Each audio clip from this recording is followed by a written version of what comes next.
Assalamualaikum, selamat pagi and a very pleasant morning to everyone present. Before we start, I would like to apologize for Madam Wan Andriana, our moderator, because she unable to attend this beautiful meeting due to unforeseen circumstances. So, as such, my name is Muhammad Khairi bin Johari from Center for International Engagement, UNIMAP. I will be your moderator for today's meeting. Yang berusaha Associate Professor Dr. Tunku Salha Tunku Ahmad, Director Center for International Engagement UNIMAP. Yang berusaha Associate Professor Dr. Maria Anityasari, Director of ITS Global Engagement. Senior officers of UNIMAP and ITS, members of the committee for today's meeting, staff and students from UNIMAP and ITS. Ladies and gentlemen, on behalf of Center for International Engagement, in short CIE, of UNIMAP, I proudly welcome all of you to the 5th meeting of Teen Ideas Virtual Mobility Program, Designing and Executing Post-COVID-19 Adaptation Ideas within the Varsity Campus, which are jointly organized by the ITS Global Engagement, Institute Teknologi 10 November Surabaya, and the Center for International Engagement, University Malaysia Perlis. So before we proceed with the group presentations, please allow me to brief you on the program agenda. So we will have 3 groups, which is group 7, 8, and 9. So each group will be given 25 minutes to present on the topic given. And after that, there will be a 5 minutes break after all the presentations. Then we will proceed with the Q&A by the reviewer. After the Q&A question and answer session by the reviewer, by our 6th reviewer, we will have a 60 minutes Q&A by the audience. So if you have any questions, the audience, please leave your questions in the chat box. Your questions will be displayed during the Q&A sessions, and our presenters will answer your questions. After the Q&A by the audience, we will listen to the overall comment by the reviewer, a representative from UNIMAP and ITS, before the closing remark by the host university. Last but not least, please be reminded that an online attendance links will be provided at the end of the meeting, and e-certificates will be provided to the attendees who fill up the attendance forms. Okay. Ladies and gentlemen, please allow me to introduce our evaluation panels from UNIMAP. Dr. Muhammad Faiz Muhammad Shahimin, Senior Lecturer, Faculty of Chemical Engineering Technology. If you want to say hi, Dr. Muhammad Faiz. Hello, everyone. Hello. Yeah, okay, Dr. Muhammad Faiz, thank you. And second is Dr. Lim Chi Chin, Senior Lecturer, Faculty of Mechanical Engineering Technology. Hello, Doctor. Hello, good morning, everyone. Good morning, Doctor. And Mr. Muhammad Safizat Abdullah, Lecturer, School of Business, Innovation and Technopreneurship. How are you, sir? Mr. Safizat? All right. Okay, and then we have from ITS, Ms. Nurina Okta Darmawati, Lecturer of Visual Communications, Design Department. Hello, Ms. Nurina. Hello, everyone. Nice to meet you. All right. Thank you. Dr. Chandra Irawan, Lecturer at Civil Engineering Department. Yes, how are you, Doctor? Okay, hello, everyone. Hello. Assalamualaikum. Assalamualaikum. And last but not least, we have Mr. Mavindra Ramadani, Lecturer at Material Engineering Department. I hope I spelled your name right, Mr. Mavindra. Thank you. Hello, good morning, everyone. Assalamualaikum warahmatullahi wabarakatuh. Good morning. Waalaikumsalam warahmatullahi wabarakatuh. Okay, without further ado, let us welcome Group 7. Group 7 to start their presentation on the topic designing and executing post-COVID-19 adaptation ideas within the Varsity campus. So Group 7 is Ahmad Amar bin Muhammad, Nur Fahada, Nur Ashikin Roslan, Hani Nati Kirana, Irma Novianti, and Hans Dimitri. So Group 7, you may start now.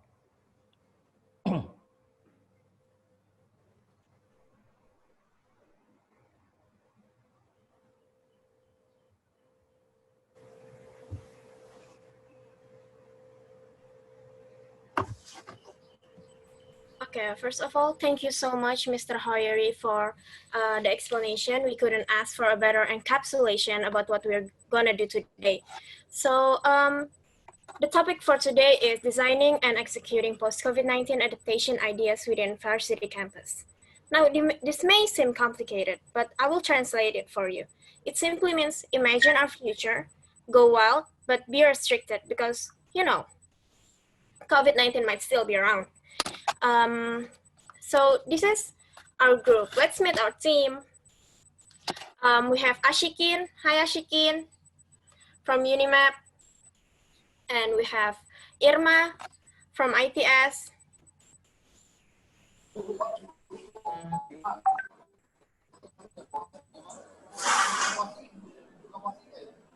We're gonna do the introduction in different languages. So traditional languages, the Malaysian language, the traditional Malaysian languages, the native Malaysian languages performed by Indonesian and the other way around. I'll start off by saying, nama koe Hanin. Nami abdi teh Amar.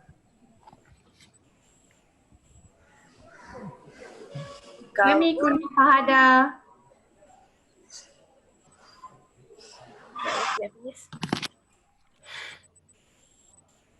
Continue. Well, okay. So this is the outline for our presentation. This is the framework that we are trying to frame during our presentation. The first we have introduction. Second, we have impact of COVID-19, adaptation done by stakeholders, the novel ideas, major concern regarding the novel ideas, and then conclusion and recommendation. So I'll start off the presentation with introduction. Well, the word post-COVID-19 is, the task is that we are told to imagine the post-COVID future for higher education. But when is post-pandemic, when is a pandemic over? What we learn from the history is that when the infection is mostly contained and the rates of transmission drop significantly, the World Health Organization will likely to declare a pandemic is over. It's also important to turn our head into what global thinkers think, because they are future-oriented thinkers. So the New York Times asked the global thinkers what they think about post-COVID-19 world. So one of the one that Stephen M. Walt said is, COVID-19 will create a world that is less open, less prosperous, and less free. It is important to acknowledge that the world is never going to be the same again after COVID-19. But we're trying to focus on the university future, right? The university future after COVID-19. So these are the three forecasts according to Alexander Hotz. The first forecast is post-COVID campus, which means COVID-19 will still be around and we will have online classes for a long time. And the second forecast is that the COVID falls relatively quickly, the COVID fizzles out, and we won't have online classes anymore. And the third forecast is the toggle term, where universities would switch between online and offline classes. The second and third forecast requires us, the three of them requires us to follow the protocols of the new normal era. Pass to the Mr. President, Amar. Thank you, Hanin. Okay. So what are we gonna talk here now is the impact of COVID-19 in this post-pandemic time. Okay, here, so who does it affected to? Here is the list of it. As you see, it's all affected the person inside the university itself, students, student organization, administration, academic staff, non-academic staff, F&B providers, and contract workers. Okay, next. So so now we are looking with what happened with the implementation of the online study itself. we found out that some of the students are having a lot of problems. They said that the condition itself are not favorable to do an online study. Some is like no internet connection and financial problem. And we have seen a lot of that happen throughout the days during the quarantine time. And then we can also see like the unavailability to access the laboratory for the technical student, which is, we know that UNIMAP and ITS itself is a technical university. So this is a very essential, especially to the final year student. They have to access the lab.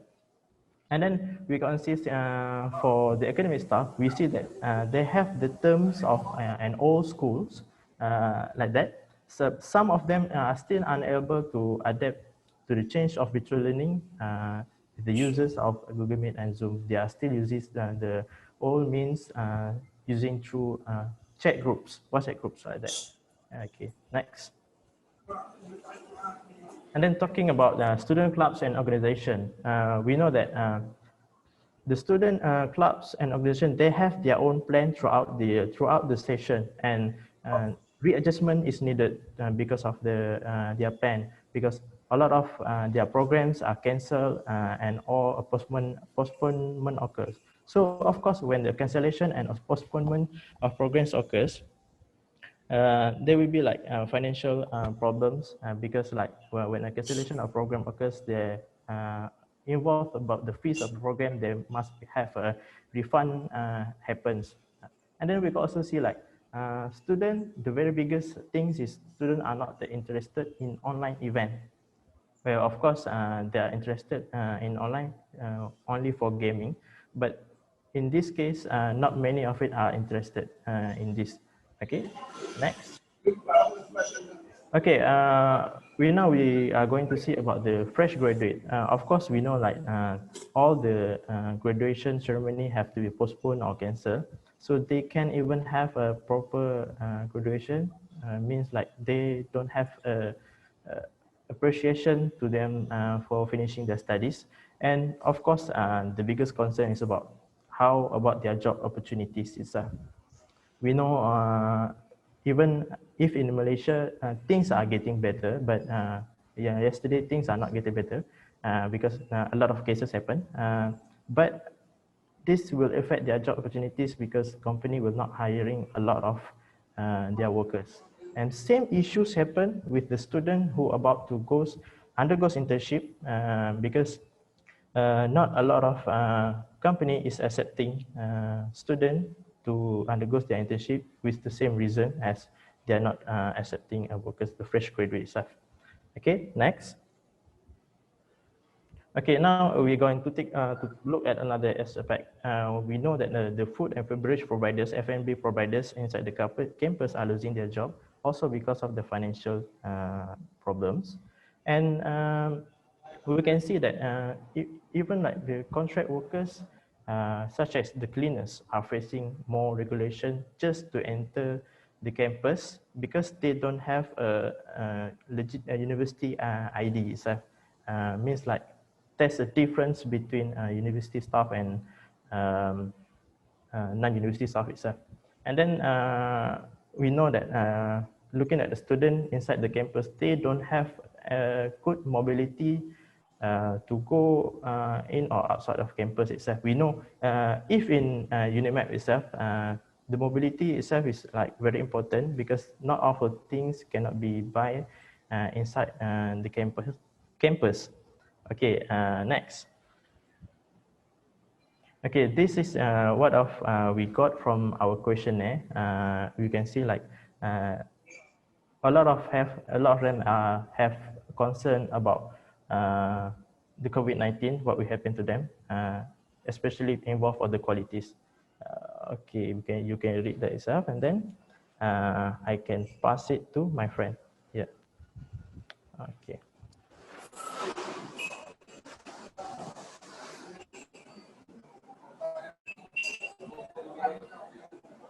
Okay, hello, good morning. So for my part, I will talk about the adaptation. So the adaptation that we have been discussed is I already classified to each category. So for the first category is student.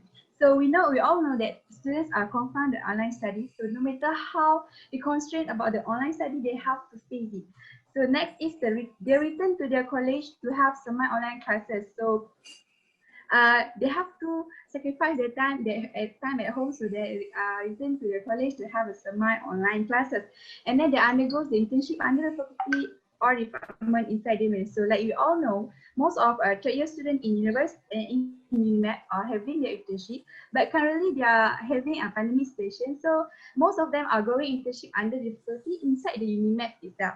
So next, the government. So the government is giving free data to each student during class hours. So like we all, in Malaysia, that what our government have done, they do giving free data about 1 gig per each day from 8 a.m. to 6 p.m.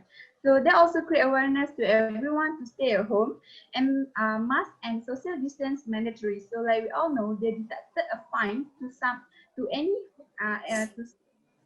to people who doesn't obey this rule. So we also know that work plans of student organization were replaced by a fundraiser aimed at victims who needed help. So in this pandemic situation, we all know that most of the family are having financial issue. So work plans of student organization are doing some charity work, giving help to students who need it. So next is a food and beverages providers. So most of food and beverage providers are the most affected one due to this COVID-19. So most of them are big online seller with more general target market selling on in their area of living. So they still survive by doing online marketing. Okay, next. Okay. So like we all know, university and campus are the most affected one due to this COVID-19.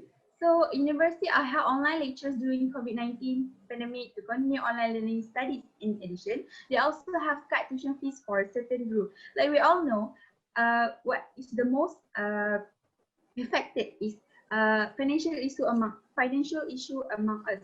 So by cut the tuition fee could be maybe less a burden to some family that having a financial issue. So next is provide bus at particular time to a certain places. So like Amal just mentioned just now, mobility in university is the most essential one, because we need to go to like library to buy food, to buy our necessary, and that's why we need mobility in our university. So next is management also encourage all society to do online program. So we all know that university are still doing the such a program by doing it online. Like right now we are having our virtual online. Okay, next is lecturers. So lecturers, they are the one who being prepared the online materials for students who are confined online study, and they are bringing flexible handle online classes. So and then they are also surveying each student that having problem with internet connection and giving them choice to either postpone the semester. So like we all know, some students are having a very serious internet connection problem. So lecturers are giving them a choice to either postpone the semester and do it in a short term. Okay, next, ITS allow the internship is replaced by joining lecturer current project. So like we all know, our lecturer is having a project during semester break. So currently, students are bringing their assistant to accomplish their internship. That's all from me. So I pass to the next team. Hi everyone, my name is Irma, and now I will present you the novel ideas that we recommend for the post-COVID-19 era. The first one is blended learning. Blended learning is a learning method that integrates physical and virtual components as strategies for higher education. This definition was defined by Cabral, Towers, Smith, and Byrne in 2006. This trend is intensified as the 2010 research showed that while online students perform a little better than face-to-face students in courses that blended online and face-to-face component did much better than a straight online course. Next. And now we're going to talk about why we are choosing blended learning as our recommendation. The first one is, we know that online technologies promise the increased access to underserved students who may have limited access to on-campus only higher education. The second is, as the 2010 study in the US showed that students with low socioeconomic is more likely to not continue their higher degree. So online course offer students a greater range of affordance that enhance the learning experience beyond that of neither online or face-to-face modes alone. The third is the increasing availability of distance education has provided educational opportunities to millions. And the last is blended environment increases student choice, and this can lead to improved learning. Next. And now, who are the blended learning subjected to? This we have three categories that university may consider to be to consider who are the students that may go to campus for offline courses as a part of blended learning itself. The first one is student financial condition. We know that not all the students have the opportunity of internet access. Either they can afford it or the location where they live just can't support it. So this student-based background may go to campus for having the offline course. The second is non-substitutional academic activity. As my friend said before that many student academic activity that can be replaced by another activity such as laboratory experiment or just student internship. And the last one is student willingness, but this is optional too. Next. And we also have the questionnaire that we shared to students. We have the respondents of 63% IT student and the rest is UNIMEP students. We are asking them what are the learning method they prefer.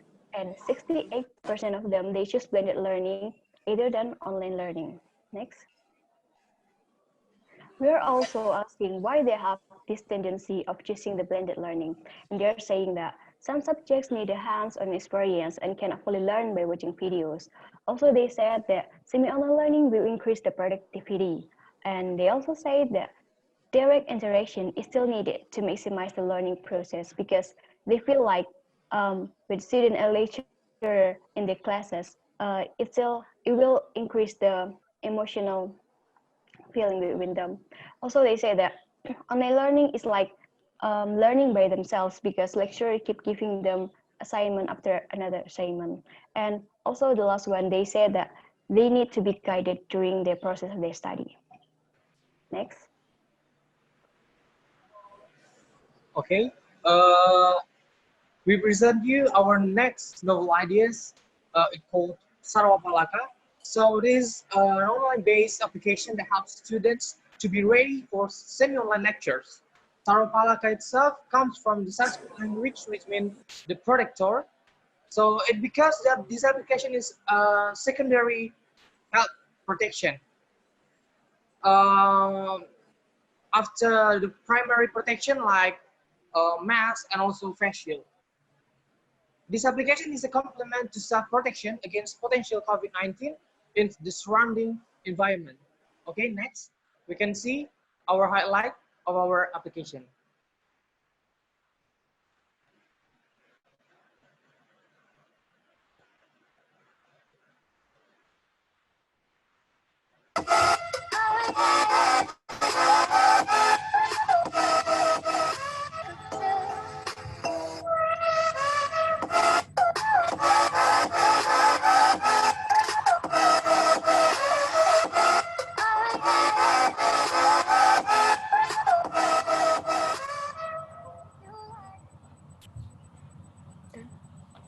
Okay, thank you. So I will explain about the main features of Taro Palakka itself. The first one is location tracker.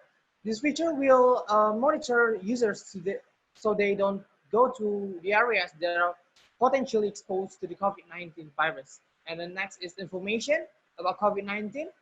This feature will provide a factual explanation to users so they don't become victims of hoaxes. And then digital hacker. This feature will help users when they are experiencing health problems. And the last thing is news. This feature is important too, I think. that will provide the latest factual national and international news related to the development of COVID-19 itself. Okay, next. We're talking about the location tracker.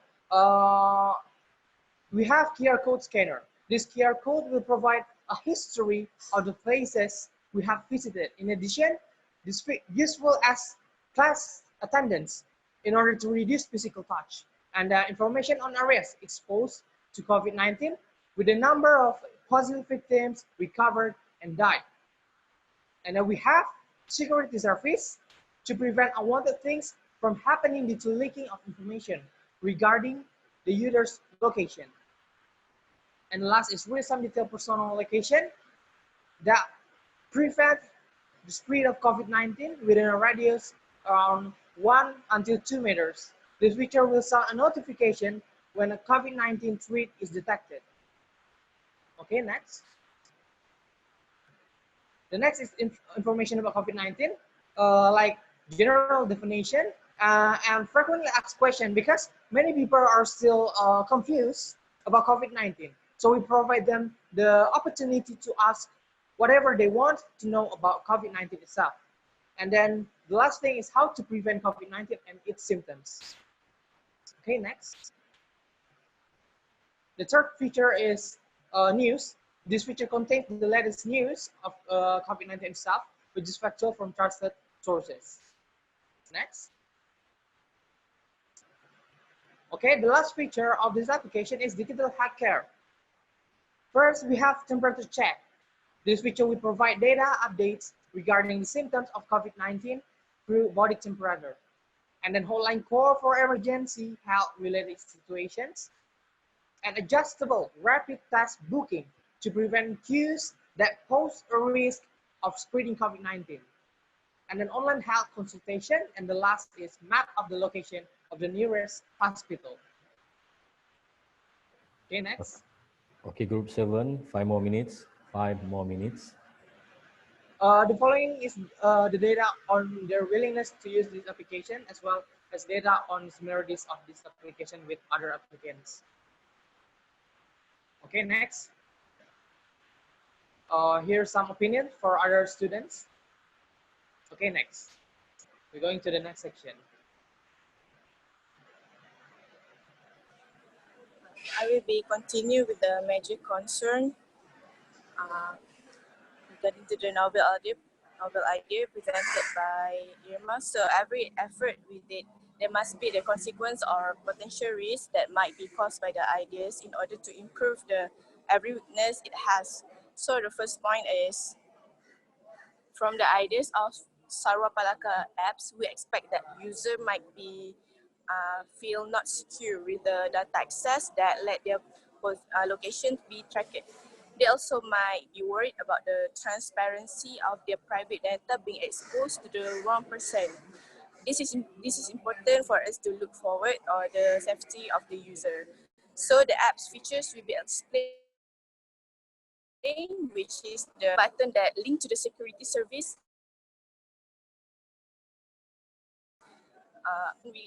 So the point is how both campus and students manage to do the semi-online learning, or how effective and prepared they are. They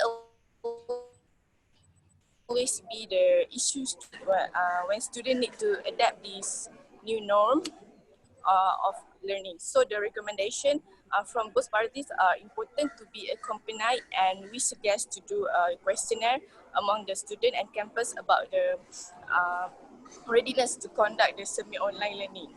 So next. So number 3 is about there will be students who fear who not comply with the COVID-19 protocol, which can contribute to the virus spreadness. Campus need to use to control the apps real time, as well as controlling the people visiting them and give warning. Next.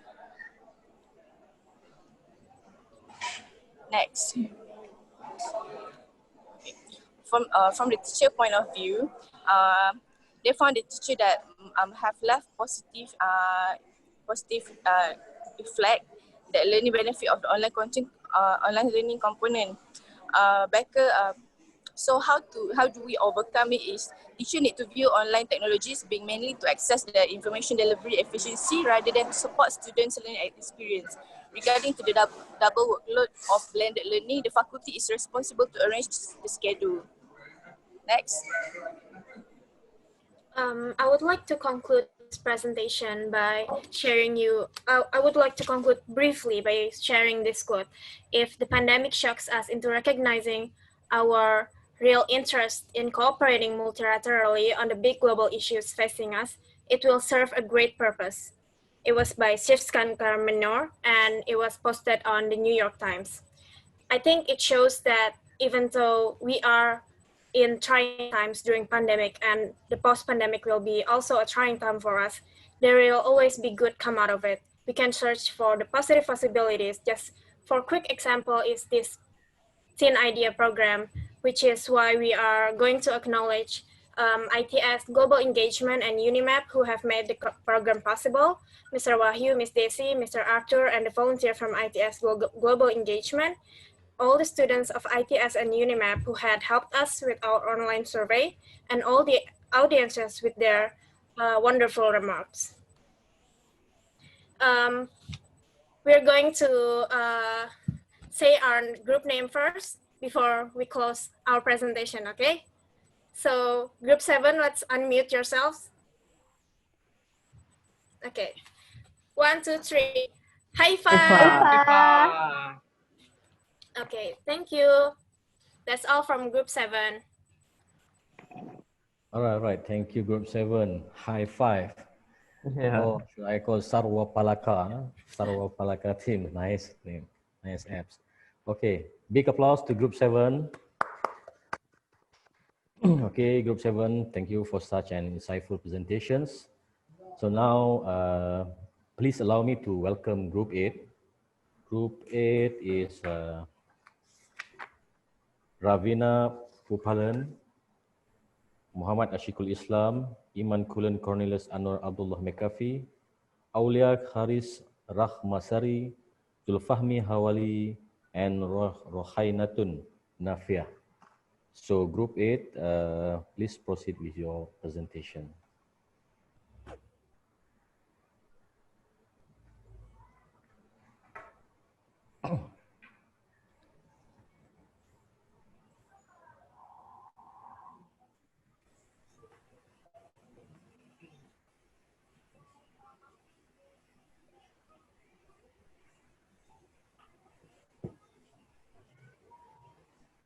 Can we start now, sir?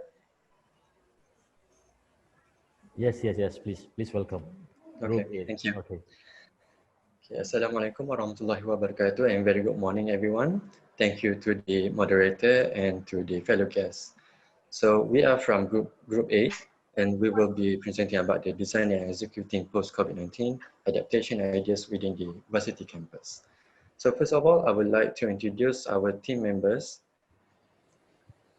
So we will show you a short video for our introduction in our mother language. So let's play the video.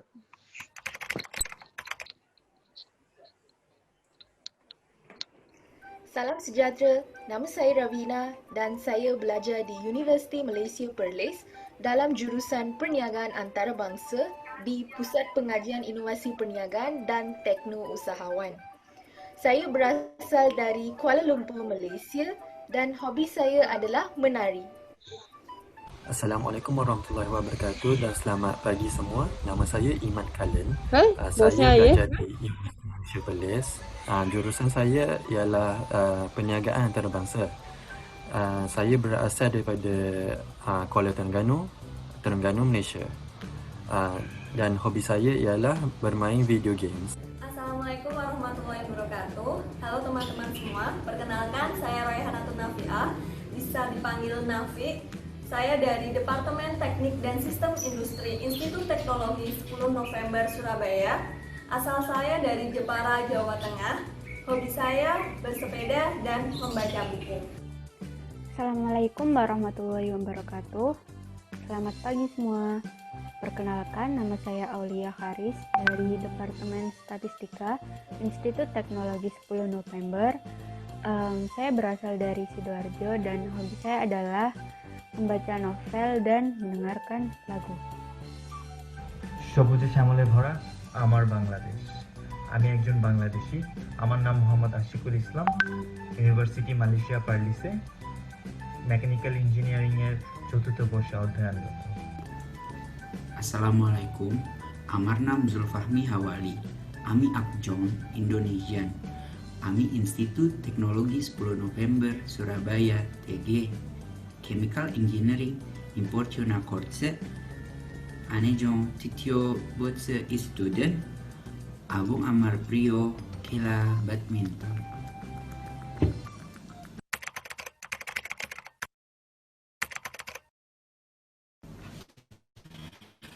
Indah sungguh ciptaan Tuhan. Mentari merah di waktu senja. Salam sejahtera saya ucapkan. Sebagai tanda pembuka bicara. 2, 3, anak ayam. Menari-nari di atas lapang. Hari Rabu, mari ramaikan Teen Ideas oleh Grup 8.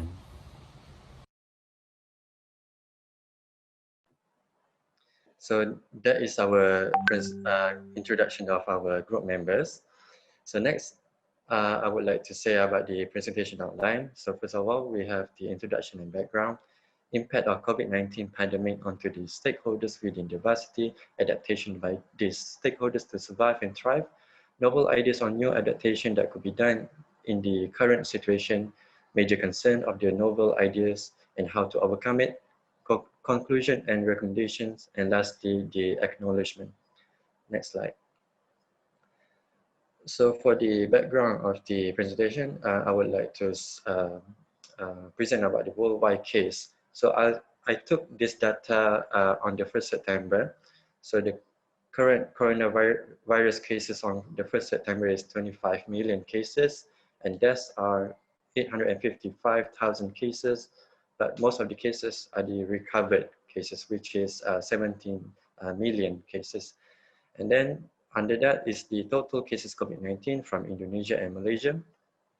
The first box under there is the from Indonesia, which is 177,000 confirmed cases. And under that is the Malaysian cases, which is 9,354 cases. Next slide.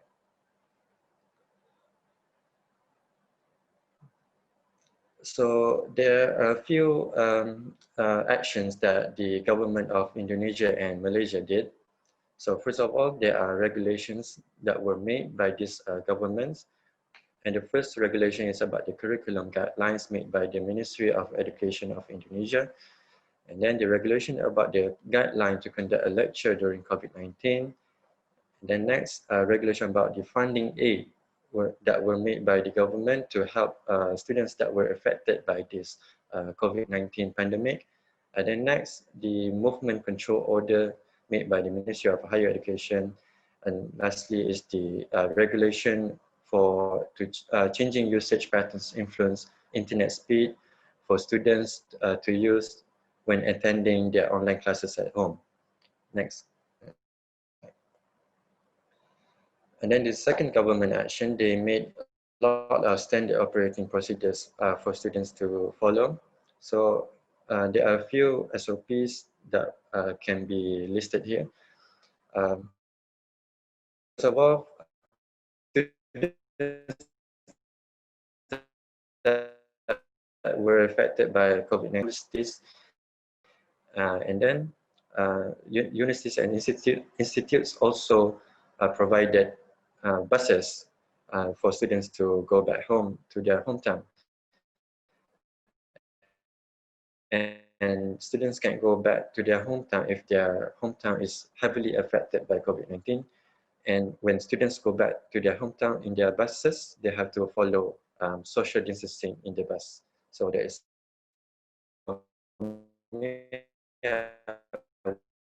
will pass to them.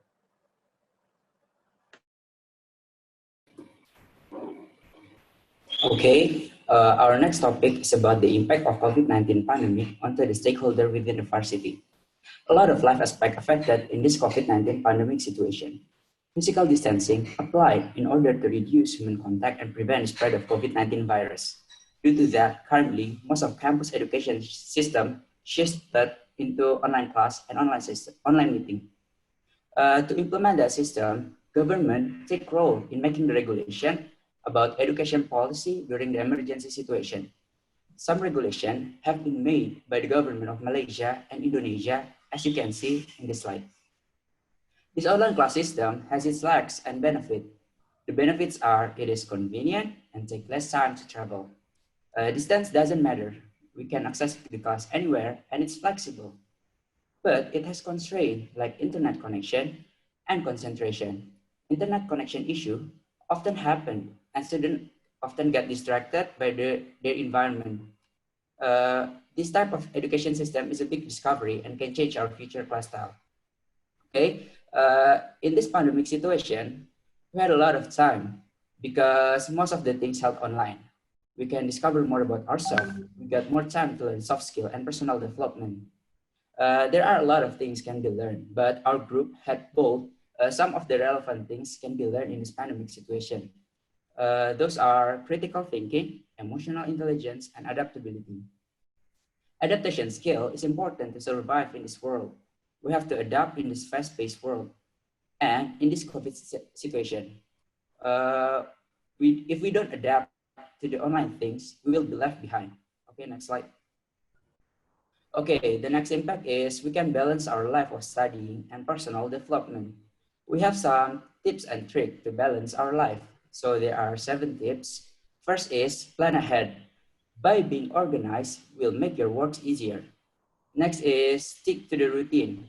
So we have to stick to the schedule we have planned. A schedule creates a boundaries that defines your working day. After that, maximize your outdoor allowance. During the pandemic, our movement is limited. So when we got a chance to go out, we have to maximize that opportunity. So you can do some exercise that can lift your mood and help depression. Then we have to learn to switch off our clear boundaries. In the end of the day, if you haven't finished some work, you have to learn to stop and limit yourself to work because it can make you exhausted and your life not balanced. So the tips is set a timer so you will be organized. Next is make weekend sacred. Weekend is the time to relax and treat yourself. Use your time wisely. Then create a designed workplace. So you can separate between your work space and your home space so that you will be more focused in each things. And last is make a prioritize. Okay, so next, Nafi. Okay, the next impact of COVID-19 is about lack of employment. Actually, in pandemic era, job hunting is different. A lot of people lost their job.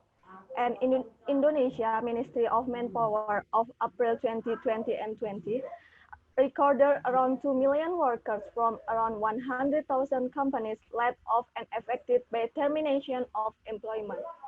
And also in Malaysia, based on International Labour Organization, almost 50% of self-employed Malaysians have lost their job due movement control order, while 28% of employers experienced more than 90% drop in their income. Actually, all of this happened because a number of companies experienced a decline in production and even stopped producing. And next.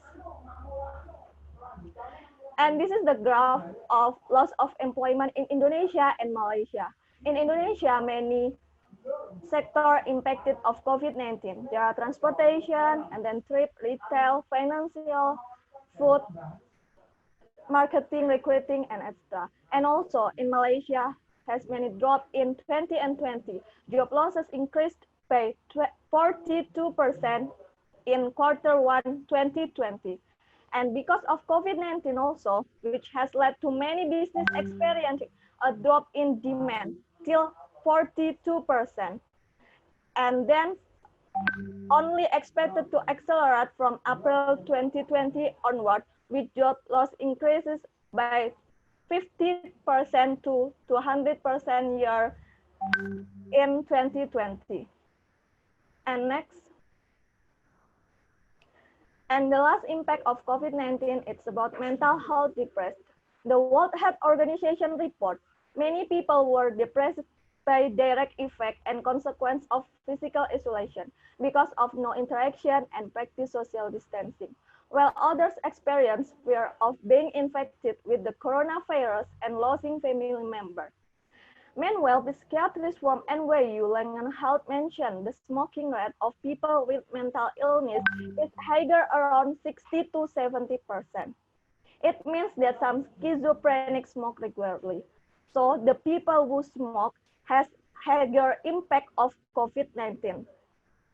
And the next presentation will be presented by Asik. Thank you, Nafi. This slide is about adaptation done by the stakeholders to survive and thrive. In 2020, our conventional education has been shifted to online-based education, and our academic activities during this COVID-19 pandemic, the first step taken by the universities is physical classes and lab sessions, and even meets, and to use online platform for class and lab sessions or even meeting. Some of the commons that have been using are Google Classroom and Zoom all over the world. And for our academic assessments, our coursework through online. They're giving us assignments, lab reports. They're taking out quizzes and exams. Next.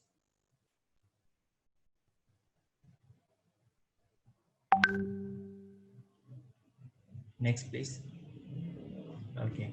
And our daily life activities on campus during COVID-19 pandemic situations. On-campus stakeholders were not able to move outside the campus during this COVID-19 outbreak. Even every week, we had to go through general medical screening, and our on-campus authority took action to raise awareness and maintain social distance among the students on campus. And even in Malaysia, some of the universities, even UNIMAP has used GPS coordinating system in order to get updates of the stakeholders. Stakeholders means here students and the staff of the universities. Next, please.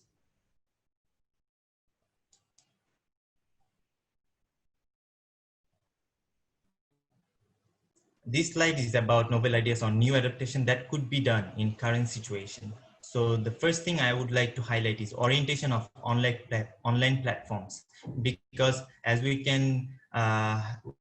have the experience that using online platforms, not only the students but also the lecturers had problem to use it. And the second point is bringing back students on campus. Bringing back students on campus is because they will get better environment to study on campus and better internet connection, because some of the students doesn't have the internet coverage around their areas. And the third point is modular based learning. Instead of having a whole bunch of lectures, we can do a real problematic Q&A learning block to enhance our critical thinking. And active learning. Active learning, that means each class should have contribute some percentage of mark so that the students will be encouraged to join online classes effectively, and they will be focused on their classes. And number 4 is innovation tool to clean up PPE sanitizer. Our personal protective equipment is easy to use and yet virus free. So thank you. That's all about. Next. Thank you, Ashik. Yeah, thank you, Ashik. So I would continue with the presentation on major concern of the novel ideas and how to overcome them. So the first concern would be on timing. So between physical classes and online classes, students tend to more procrastinate on the online classes. So on ways to overcome them, definitely you need to identify time wasters. So time wasters, one of the time wasters would definitely be browsing the net or also spending too much time in social medias.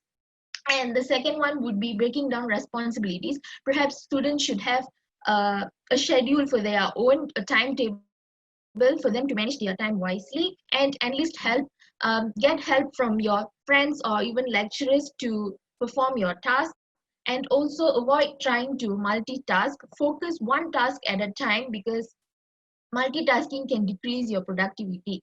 And then the second concern would be on motivation and um, concentrations. Since sometimes online learning platform may increase the students' tendencies to procrastinate. So one of the ways to overcome them is to show up, like keep attending classes online, log in to revise your course modules, and connect and communicate with your friends and lecturers every day. And then schedule your own study time, manage your time wisely, and also practice positive self-talk to boost your confidence. And then the third concern would be on digital literacy, where it depends on your technical proficiency to handle the online app. So definitely choose a school or a platform that provides access of a full range of support services for you to understand the whole application. Pay attention to the instructors on the lecturers on how to use it, and also be curious always. If you don't understand anything, always ask questions. Next slide. So the fourth concern would be on technical issues. This is one of the major concerns that every student has. So definitely you need a reliable internet connection to conduct online learning platform or to participate, and high quality home service, and also seek help from professional people for technical assistance.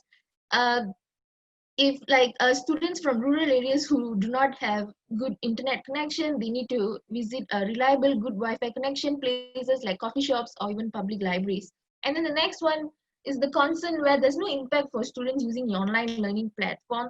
So this is where the stakeholders have to take responsible to be clear about their online learning goals, and also be wise to choose materials that would actually suit the students and also contribute to the overall goals that have been set by the university, and also set the key performance indicators. And the last concern would be on communication issues, where students tend to less communicate with the lecturers because this is not physical class, it is an online class. So definitely lecturers should give more personal attentions to weaker students, and also organize more interesting platforms like forums, social medias, or even group webinars. Next slide, please. So we had a Q&A session with the stakeholders, and we choose 3 questions, the famous ones. And the first one would be, how do you build a virtual community when you cannot meet face-to-face? And the answers was, they said they cannot just have the lectures. They need to figure out on ways how students can actually participate in the conversation in online learning. So definitely they had students to drop their ideas into the chat box and also vote them. And in this way, they actually got an immediate feedback on how well they can catch up and also understand the online learning. And the next question is the tools used by university to enhance participation in online learning. So definitely small group discussions, virtual breakout rooms, because virtual breakout rooms where you can actually separate into a smaller teams, so it would be easier for the lecturers to handle. And also faculty, they have identified that they need to provide a clear guidance to students for the online learning platform. And then the third question would be, do you find students to be engaging to attend the online learning, and what are the changes that you see within them? So definitely here there are the pros and there are the cons. So some students, they tend to be active in engaging online learning. They attend classes on time, they complete their tasks, whereas there are some who like to delay or who like to skip their classes because this is not a physical classes, this is like online classes. So definitely it's a mixed experience. So moving on, I'll pass it to Aulia. Thank you. Okay, good. We have 5 more minutes. 5 more minutes. Yes, and then the last is the conclusion of this presentation.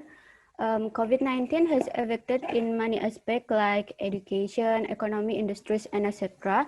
And especially for education, there are some adaptation that has been done by stakeholders, especially for the students and the lecturer, like online class via Zoom or Google Meetings, and virtual meetings, virtual labs, or virtual quizzes. And then beside some adaptation that has been done, we need some new idea like PPA sterilizer to make our stuff being clean if we want to meet someone else, and then virtual brainstorming session to enhance our critical thinking. Besides that, there are some major concerns that has been faced of novel idea like timing, concentration, lack of motivation, and technical and communication issues. And then the recommendation of this presentation, the first is for online class, we can provide immediate feedback, active chat box, and small group discussion in order to make the students more active. And then for the self-development, we can make a to-do list in a day, so we can set our plan and then pay full attention to the lecture, so we can boost our result. For the mental stability, we can make positive self-talk and keeping communication with other friends and families. And don't forget to do some hobbies in our spare time in order to make our mental being healthy. And for the last, we would like to express our special thanks for ITS and UNIMAP International Office that give us such this wonderful chance to follow these programs. And then for our team, Group 8, that has been worked hard to make this project come true. And then for all the participants and the audience of the ideas that has been actively participate. And this is our references. And thank you. We want to give some special video for you all.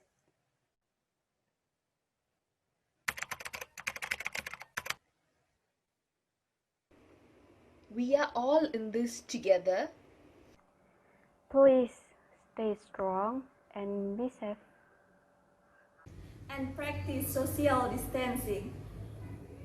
COVID-19 is a virus. Virus is small. Small things matter. Thank you. That's all from us.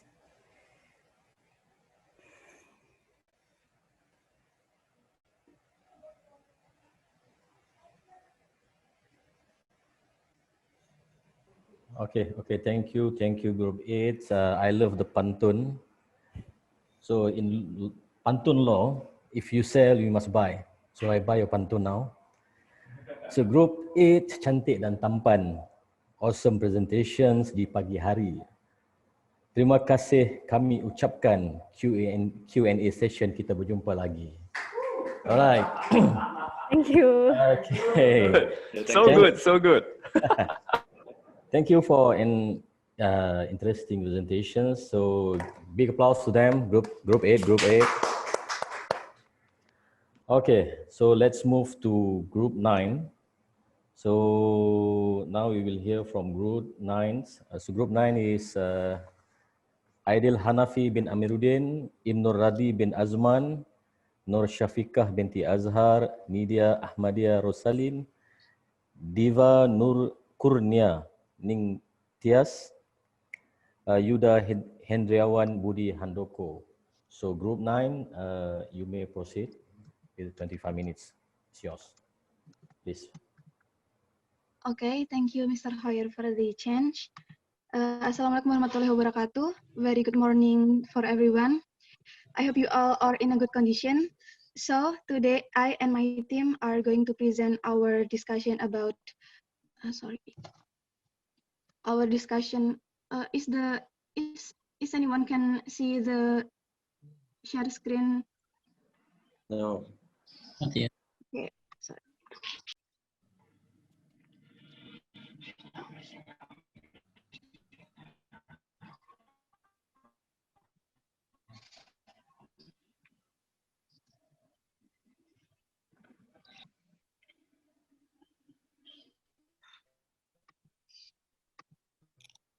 Okay, so today I and my team are going to present our discussion about designing and executing post-COVID-19 adaptation ideas within Varsity campus. Next.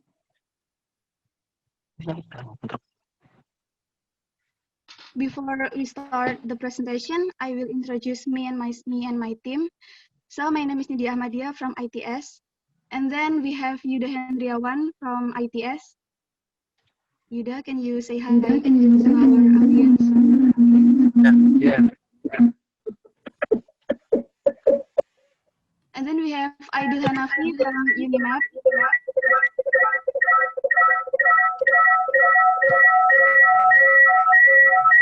Next, we have Ibnu Radi from Unimap. Hi. And then we have Diva Kurnianing Tias from ITS. Hi, I'm here. And the last we have Nur Shafika from Unimap. Hi, I'm Shafika. Okay, next.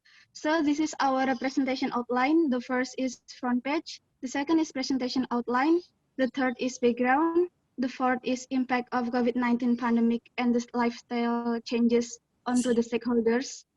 The fifth is adaptation done by the stakeholders. The sixth is novel ideas on new adaptation that could be done in the current situation. The seventh is major concern of the novel idea and how to overcome it.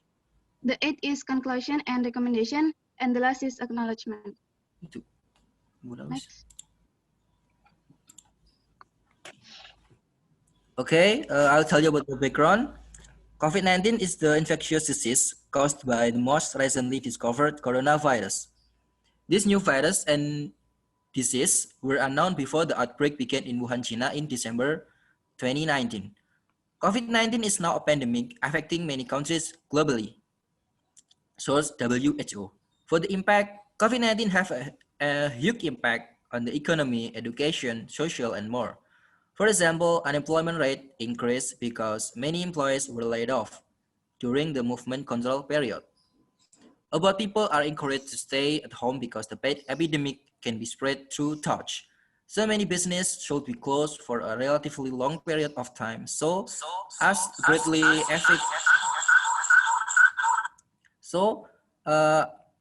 affect the business of small companies and so on.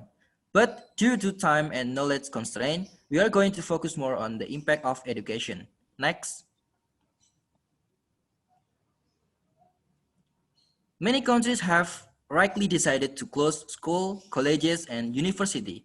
The crisis crystallized the dilemma policymakers are facing between closing school, reducing contact and saving life, and keeping them open, allowing workers to work and maintaining the economy.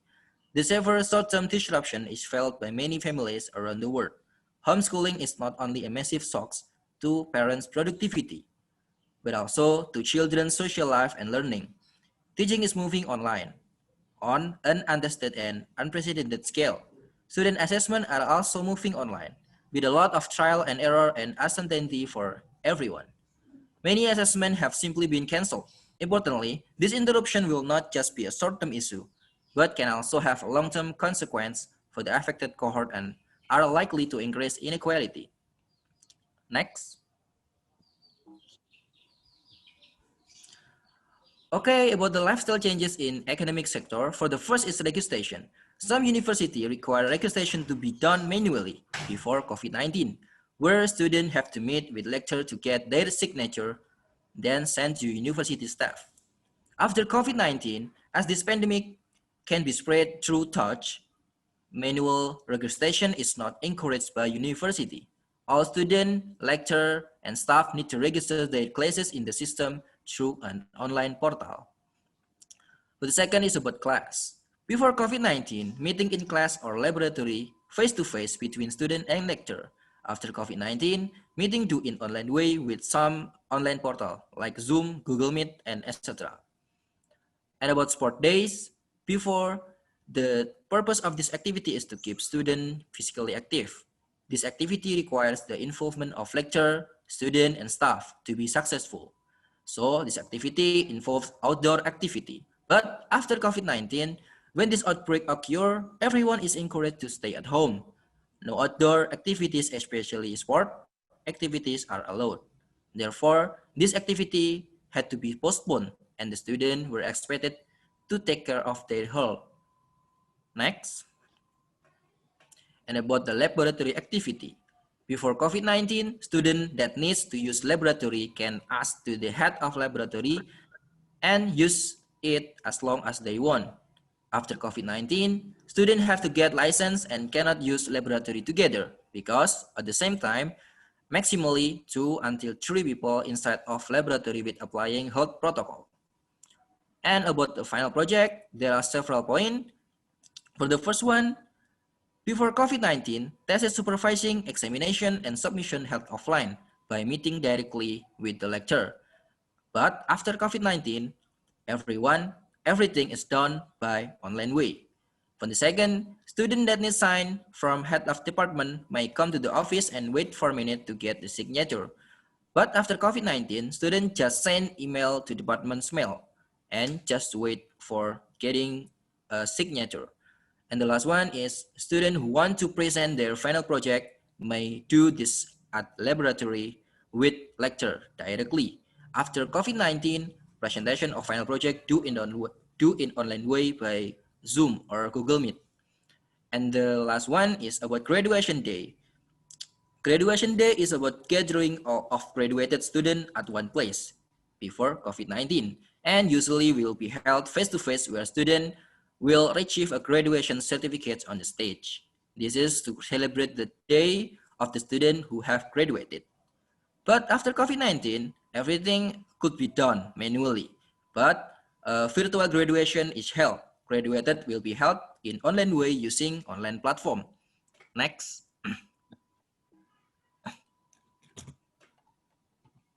All right. The next is adaptation of the COVID-19. As you can see, there is only a bullet point, so I will explain the details. There are several initiatives of policy created by the government, whether it is Malaysia or Indonesia, in order to bring stability in the country, in every country. All right. The first policy is movement under control. When the first pandemic occurred in every country, there is several policies like Malaysia. They put like 3 months movement or the control, so the citizen or the people in Malaysia or Indonesia cannot go out, so they just remain at home, so the government can contain the situation. And number 2 is standard operation procedure. If you somehow have to go out from your house, go to mall, a restaurant, you have to follow the procedure. Like during the movement of the control, only 1% in the family can go outside, so they can buy any necessary foods or goods. And the third one is limited time of operation. Normally, mall or restaurant, they open until 10 p.m. or 11 p.m. But during this pandemic, they have to close at 8 or 7 p.m. There is the limited time of operation. The new normal. The new normal is a state to which and society settle following a crisis such as this pandemic. For example, right now we have to wear our mask if we go outside, or if we not wear it, we have to pay the compound. Like in Malaysia, we have to pay almost 1,000 ringgit. And the fifth one is most of the face-to-face meeting do it by online, just like previous presenter said it. Classroom, meeting with the staff or the lecturers, everybody, everything they have to do by online. And the next one is working at home. During this pandemic, the government asked the citizen or the worker, except for the frontliners, to work at home so they can contain the virus, so the virus cannot spread easily. And the next one is physical distancing. If you go outside, even though right now the coronavirus is a bit lower in Malaysia, but still we have to follow the physical distancing policies, which is 1 meter, so that we can avoid any unnecessary problem, like the virus we get affected or something. And last one is frequently sanitize. Usually, before this, we just go outside, we just have a normal life. But now we have always wash our hands, we use a soap, use sanitize so that we can keep ourselves clean. All right, thank you. Next. So for the novel idea, innovating the department website with some new function that going to make the work of the stakeholder, which is student, lecturer, and staff easier. This is the website that we have designed based on our get the information from both from ITS and UNIMED. So it's quite similar with the one we have, but in our own university or institution, which is it also have the homepage, the home menu, profile, academic, research and community services, student affairs, facility and contact. So it's very similar with the one we have, but we have innovated some of the website. Will explain in next present. So next, so every menu that appear in the website is it have the sub menu. For example, for the home page, home menu, it have the it have the event, news and announcement sub menu, and as well as the other menu is as the particular sub menu. So it's very similar with the other one we have in our institution. So next. So the question is, what is the innovation of this website we create? Doesn't it look the same with the one we already have? Yes, the answer is yes. It look like similar with we already have. So what the innovation is, we add the feature of the website, which is for the website it have the 3 different user interface login, which have different authorities and access. Then as the user, the particular user login, it will generate the attender, especially for the student who enter the class. Then for the relating the post-COVID, which is adaptation, the new normal, it will auto track the current situation at the place whoever the user login and the location as the user login at their place.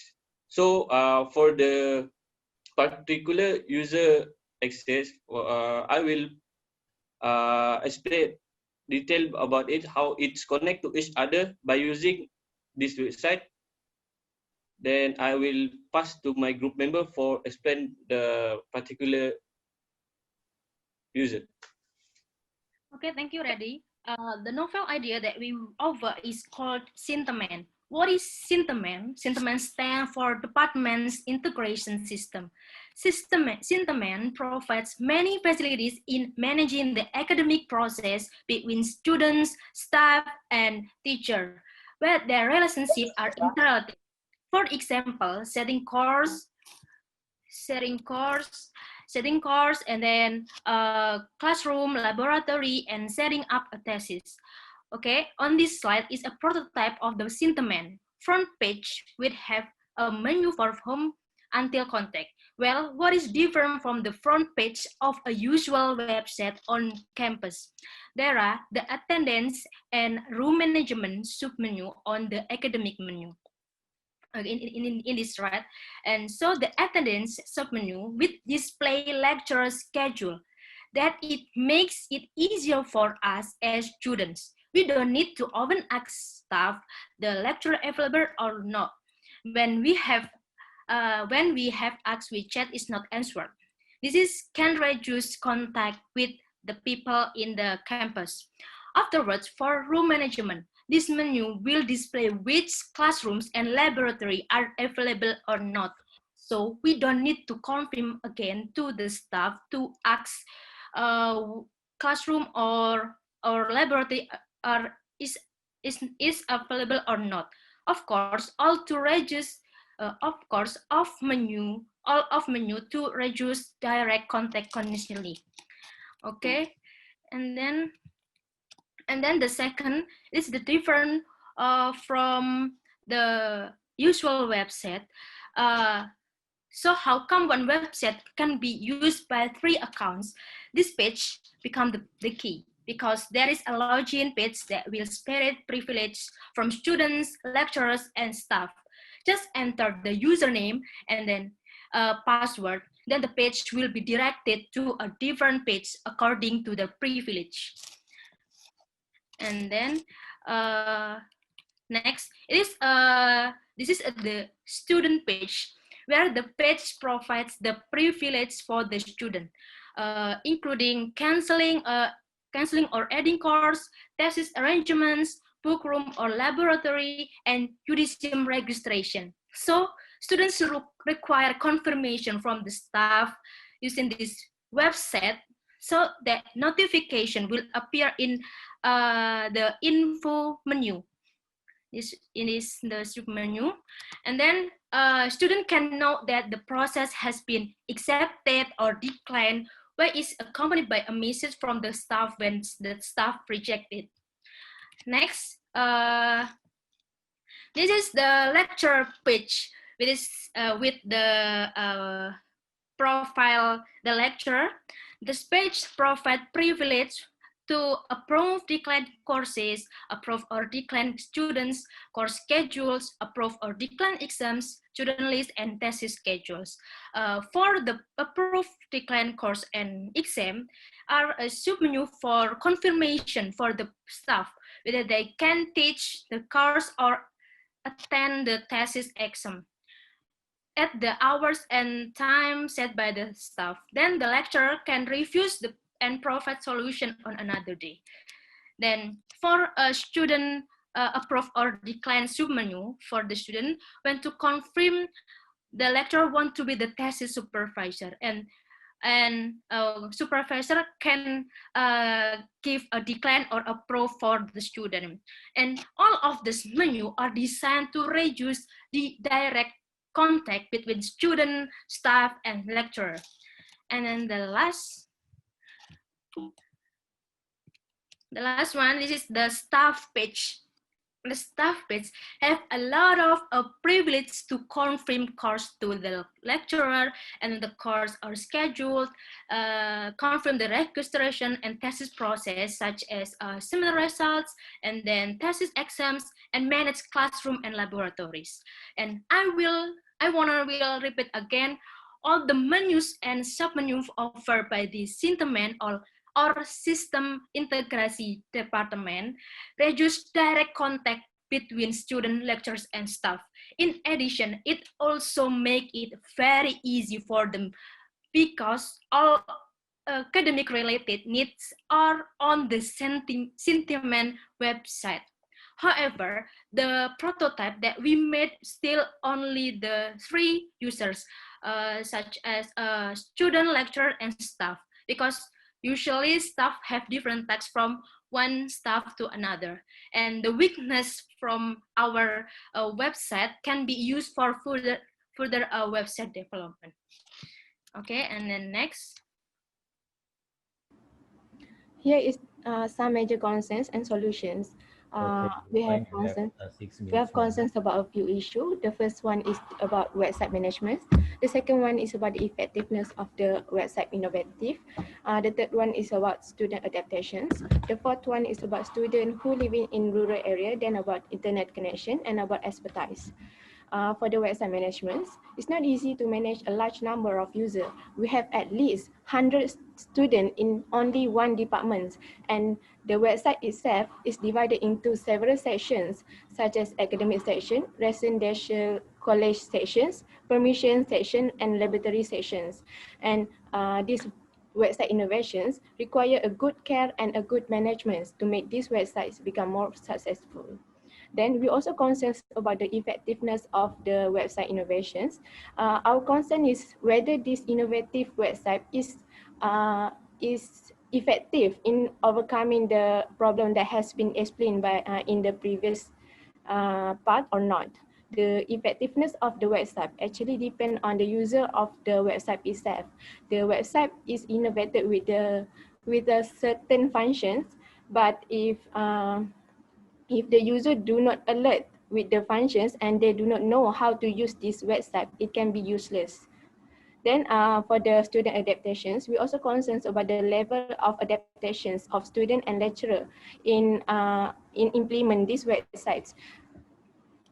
We concern whether the student and lecturer can cope well with this innovative website or not. This innovative website can be seen as more burdensome to their work. For example, there is the problem of using the laboratory. Before the COVID-19, they are free to use laboratory by looking at their schedule. But now we have innovated the website where they need to get a permission first before using the laboratory, so that it can be burdensome to them.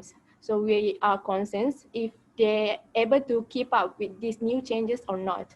Then about students who living in rural area, we also concerned about the student who living in rural areas because technology cannot seems to be reach them.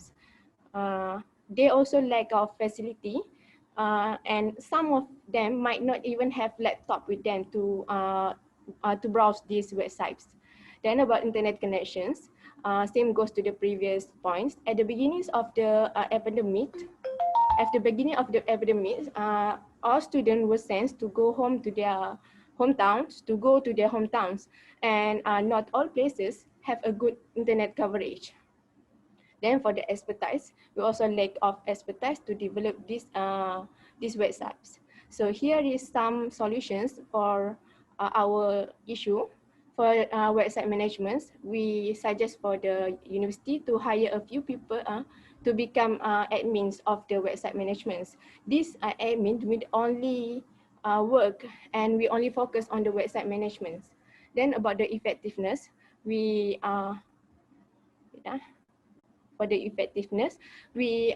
suggest for the university to distribute and give guideline book to the student and lecturers so that they know and alert about the functions of the website innovative. Then about the student adaptations, we suggest for the university to practice merit and demerit system as so that they are forced to live with these new changes and new norms.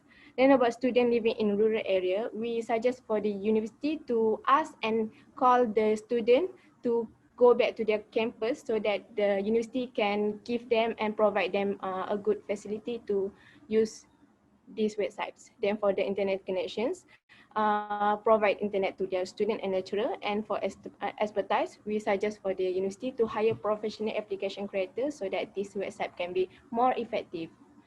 Next. Okay, 2 more minutes, group 9.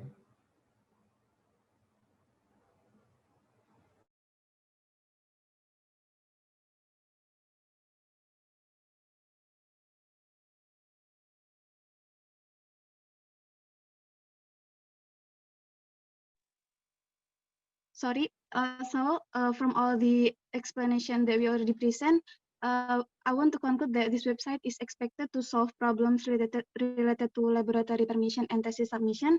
And then this website also is more convenient and flexible. And then this website can reduce the stakeholder work because this website is one integrated system. However, there are still deficiencies in our novel ideas which will be solved and developed in the future. Next. The last, I want to give acknowledgement to the Committee of Ideas 2020 for holding this program, reviewers from ITS and UNIMAP, and all the participants and audiences from ITS and UNIMAP. Next. Before I end our presentation today, I will quote some words. If you cannot fly, then run. If you cannot run, then walk. If you cannot walk, then crawl. But whatever you do, you have to keep moving on. Even when things seem hopeless, life has a way of defying the odds, overcoming the obstacles, and coming back stronger.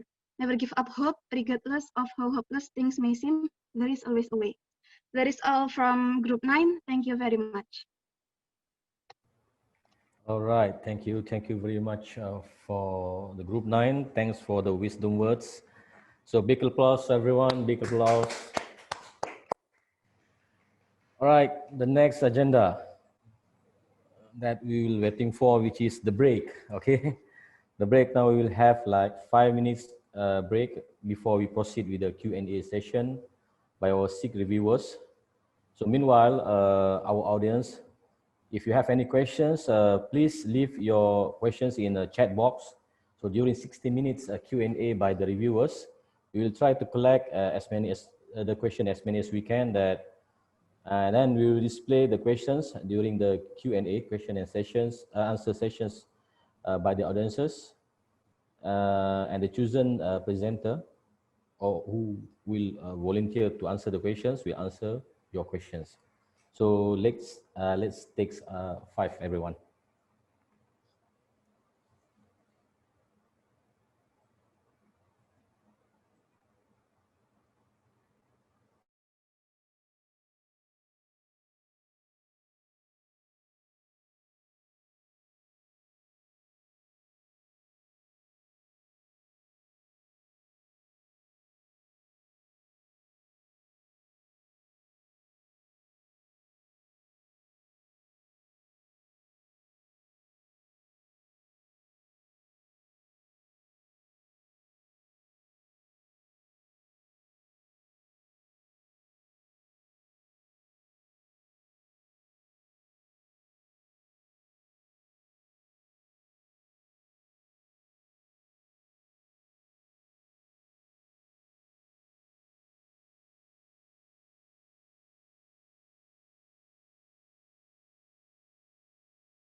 Research in UNIMAP looks into faster, easier, and more accurate detection of microbiological diseases.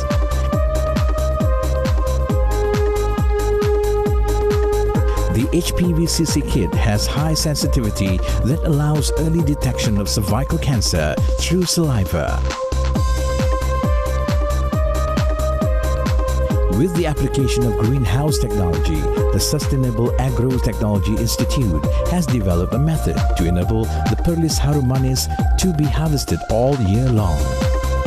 A greenhouse monitoring system has been built to regulate temperature, humidity, and level of carbon dioxide to create an environment conducive for the growth and maturity of the fruits. A bus monitoring system developed by the UNIMAP Center of Excellence for Advanced Sensor Technology facilitate efficient monitoring of the movement of university buses for students. Under UNIMAP's social responsibility programs, an alternative energy source kit known as EPS kit has been developed. Each year, UNIMAP produces alumni whose presence is felt the world over, in many parts of the world. Even though it's a different industry, different profession, but we still need the soft skill, the leadership skill that we learned, that we were taught in school during our university days. It's a lesson learned. We were taught as we through this life. Being graduate from UNIMAP, it really helps me in adapting to the working environment, and it helps me speeding up my learning curve. And I think the best thing about UNIMAP is they don't just teach you, they prepare you. The soft skills, problem-solving analysis, as well as a lot of hands-on practical that we practice. It will help the graduates to be more confident when they graduated later on. The leavers in UNIMAP actually helped me a lot for this business. So here I want to thank UNIMAP for giving me a very good education for me. UNIMAP mantap. UNIMAP researchers are globally recognized, evident through the acquisition of numerous international grants.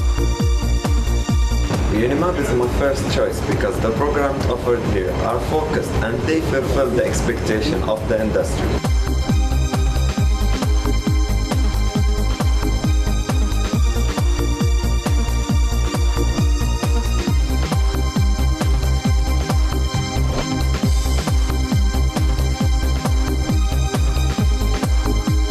Apart from academic and research, which are the university core business, sport, culture and volunteerism are also given due to the attention. It's up to the student to choose which field he or she want to immerse into. The success and achievements thus far have placed UNIMAP on the world stage.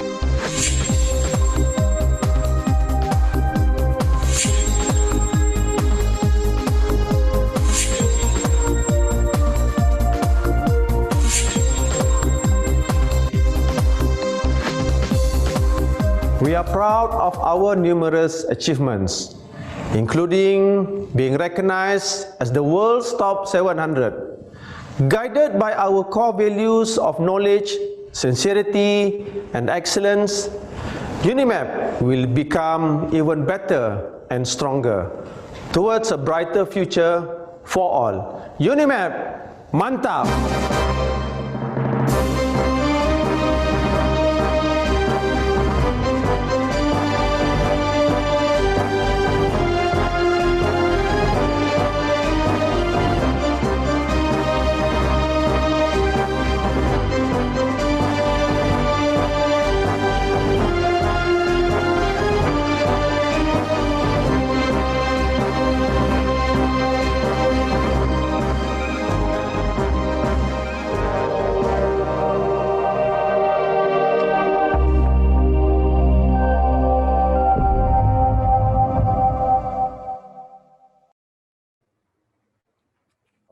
All right, everyone. Now let's move on to the Q&A sessions by our 6 reviewers from UNIMAP and IITS. So I would like to call upon Dr. Muhammad Faiz Muhammad Shahimin, the first reviewer from UNIMAP for the Q&A session. Please welcome, Doctor. Thank you very much. Assalamualaikum warahmatullahi wabarakatuh, and a very good morning or almost afternoon now. Can you guys hear me? Yeah. Okay. All right. So thank you all the presenters. Very good presentation. I have just general comments for each group. So I think I will go one by one. For group 7, blended learning has been implemented for a long time. Me myself personally have also used blended learning in my classes. So I just want to ask, what are the differences between blended learning pre-COVID-19 and post-COVID-19? And Taro Palakka, this is a very interesting app that you guys are developing.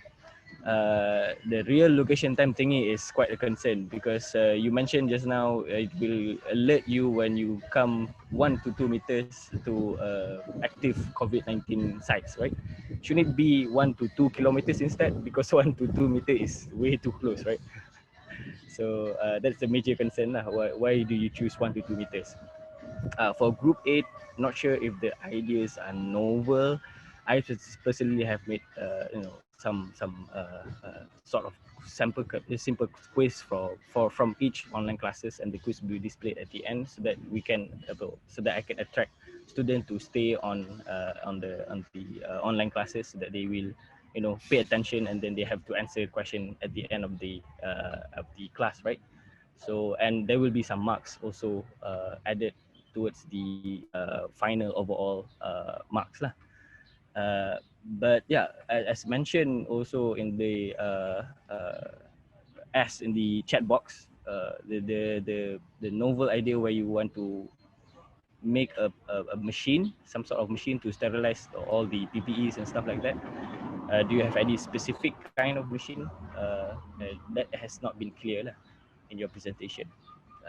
For group 9, innovating the department's web page is very interesting ideas. But universities do have problems with their web pages. We notice this even in high ranked universities overseas, right? We see the same problem as well. Different departments will have different what do you call that, interfaces, right? Sometimes they use different interfaces for each department, right? But executing the idea will be a major problem lah, because it requires immense technological adaptation in labs, because you said you can do bookings in labs whether or not the labs are available online.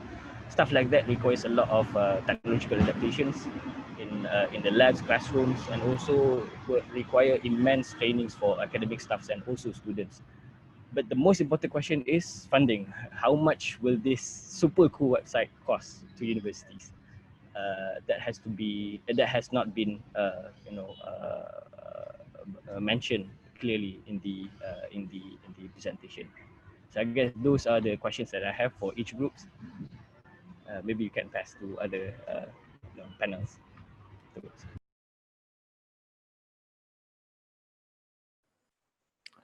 All right, I think probably we can have the group to answer the question one by one again. Dr. Mama Faiz, if you don't mind, can you repeat the first question and then you direct to the group that you would like to answer your question, yeah? Thank you so much. First question is, what are the differences for group 7? What are the differences between blended learning pre-COVID-19 and post-COVID-19? And then for the Taro Palakka app, why do you choose 1 to 2 meters to alert the user? Why not 1 to 2 kilometers instead? Because 1 to 2 meters is way too close to active COVID-19 sites. All right, thank you so much. So maybe we can have a representative from group 7 to answer the question. Thank you. Okay, thank you, sir, for the question. Yes, we did find the study about the blended learning in the pre-COVID-19. So maybe what I could say is, during the post-COVID-19, the university will divide the student, like who will attend the online classes and who will attend the offline classes. And the offline classes, we recommend 3 criteria that could attend. The student that could attend the offline classes. There are 3 criteria. The first one is financial. So the student that can afford the internet connection, like either they can afford it or they just the location where they live just can support the good internet connection, they can go to offline classes to the campus. And also the student that need to do like experiment in the laboratory or other academic activity that can be substituted by other activity, they may go to offline class at the campus. I think that's all the answer from us. Okay. Regarding the apps, basically, why we choose 1 to 2 meters and not 1 to 2 kilometers is basically the apps. The aims of the apps aims to be used by the student inside the campus. So it means like it will alert the student to not be close with each other, which is to practice social distancing. That's the main of uses of the apps actually. Okay, I think that's answered the second question. Thank you. Maybe I will add some. Okay. Okay. So 1 until 2 meters is the ability of this app to do notifications, right? And because if it's too far away, like 1 kilometer until 2 kilometer, it will be very, very annoying and will ring all the time. The distance of 1 meter is the closest limit for people to interact. So the farther that person, it will be the better result, I think. Thank you. Thank you. All right, for group 8, my major concern is I don't see specific novel idea from your presentations. Can you name one or something that you can come up with? Group 8. Thank you, Muhammad Faiz. I would like to apologize first that we couldn't show our novel ideas specifically because due to time shortage. But our PPE sanitizer is a real project that has been working on. One of our course mate is working on this, and she already built the prototype. She's from ITS and her name is Nafi. And if I would like to say in briefly about this, it's a PPE sanitizer. It uses electrohydrodynamic. It's a high voltage electrical field method. So it gives us quicker, better, and affordable price. So we might know about the autoclave. Autoclave is a machine that used to carry out industrial and scientific process requiring equivalent temperature and pressure in relation to ambient temperature and pressure. So that uses for sanitization. And yeah, this device will clean our jacket, our face mask, so we can use it, we can reuse it and save our money. And I would like to invite Nafi to explain her project because it's a real project and she worked on it. So I think she would be the better person to answer this. Please, Nafi, continue.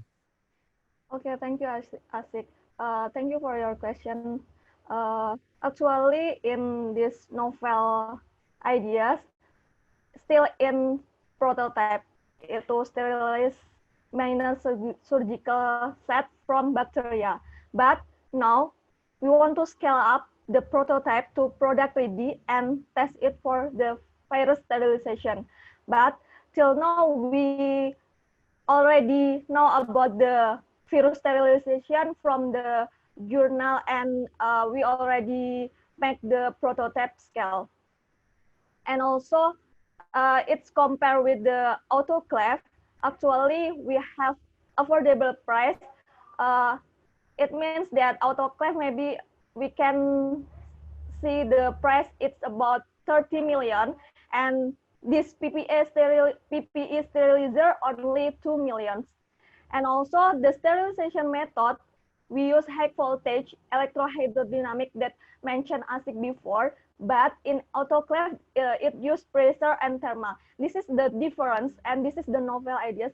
Actually, from the journal and from the latest before we test in bacteria, you can achieve more sterilized, and also for the virus, we believe that we can more sterilize from the autoclave. And for the effectivity for the clean bacteria and virus, actually for autoclave only has effectivity around 50%, but for PPE sterilizer has effectivity around 70%. I think that's all.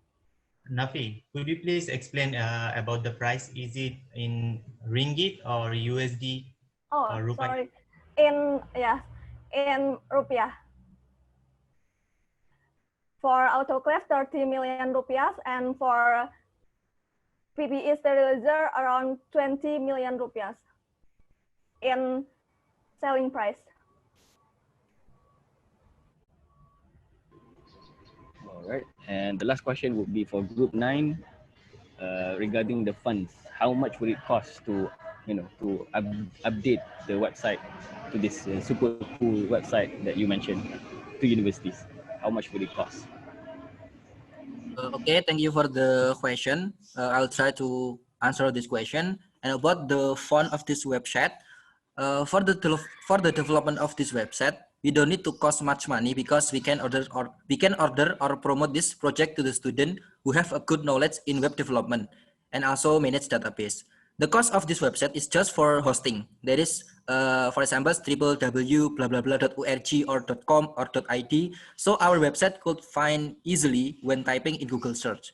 The hosting is about 1 million rupiah until 1.5 million rupiah for 1 year. And also, we can also manage about database by Google Cloud or something like that. So our data can be accessed easily in somewhere in wherever we want to access this data. And about the cloud database, the cost is about 500 until 1 million rupiah per year. Yeah, I think my friends can add my answer.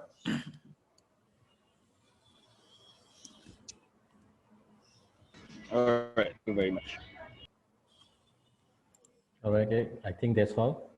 Doctor? Dr. Muhammad Faiz, yeah? Yep, that's it. That's it, huh? Okay. you.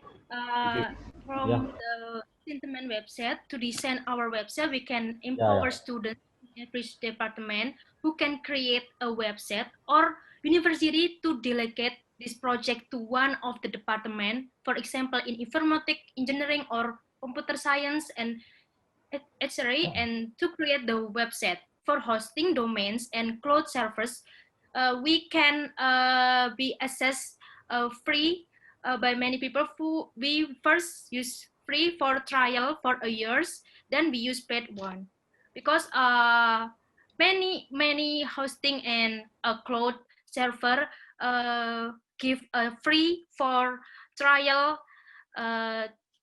for during a years. Thank you. Okay, thank you. I think that's all for now. Thank you, Diva. Thank you, Dr. Muhammad Faiz. So now moving on, I would like to call upon Ms. Nurina Orta Dharmawati, second reviewer from ITS, to proceed with the Q&A. Please welcome Ms. Nurina. Hello, everyone. Thank you. I think my name is Nurina, and maybe I will ask some question. But first of all, it's a job well done for you all. It's a nice presentation. Maybe I need to highlight some and then ask you some. For the first group, which is group 7, I think it's very interesting to me because this group is doing a whole and throughout research and then provide solution app in a one presentation. But maybe if you want to make some application, especially for a diverse group in a university and different position, for example, for lecturers or students, my main question is, I think what the students really need from the application and what your application is going to fail that can overcome the previous application that has been all over the App Store, for example. Because you as a student, I believe that you this far, you've been using so many applications in your phone that maybe each of them have their own specific usage, and what can you offer? What the student really needs from this application, perhaps. Okay, the first for group 7, and then for group 8, I'll move into the other group. This is actually also a very good research in my opinion. You are doing through our research that found something like interesting, like you are founding a mental health and new skills for students, for example, to help them transition in this new era, a switch of lifestyle. And you have actually a good novel ideas, but sometimes I don't get it. Why you are proposing, researching about mental ideas, and then you jump into the sterilization machine. It's like, what's the connection, or which one is the urgency? Because you have findings and recommendation that's very good to me, and then you jump into physical things. Maybe you can explain why that's very urgent now. Okay, and then for group 9, maybe this is interesting solution, because you are proposing a website. And as you know that a website in a university, and for some of you is IT student, you used to using our website and application platform. And one thing to notice if you are going to design a website is, as far as I know, like 2 years ago, a survey say that 70% of IT student is using mobile application.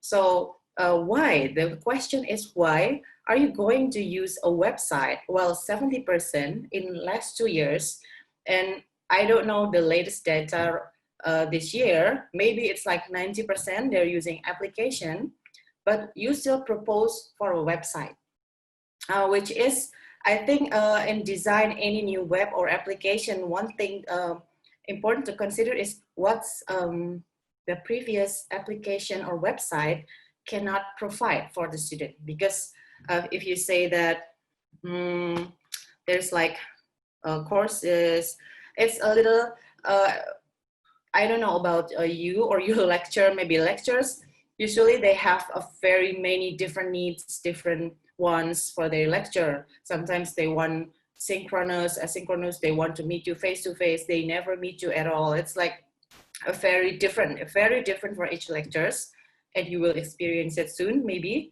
But just go back to my question, is why website? Maybe for case studies or example for ITS, why you need to design a certain website while your university previously has provided. I think that's all my question. Thank you. All right, we'll go one by one. Group 7. Okay, thanks for the question. Okay, basically the question asks for what does the student really needs from the apps, is it? Okay, firstly, the app is like very exclusive to the student inside the university. So it teaches like for the student to practice social distancing, which is like never have I seen an apps before this that alerts with the person that are using the same apps together, alerts to have like to stay away. They have like we are planning to make a siren sound, alarm or something like that, alarm sound. And also the application also like uses before this we add the blended learning, right? And then the application like we aims for the student like to have the records if they are going inside like lecture rooms and all, like they kind of like every room we provided by the university, the administration, to have like a QR code and scan.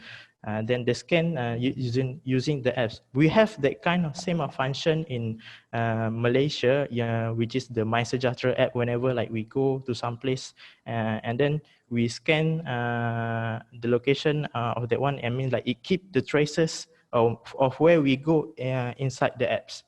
So that's basically the main reason we do this. Okay. Hanin, there's more to add?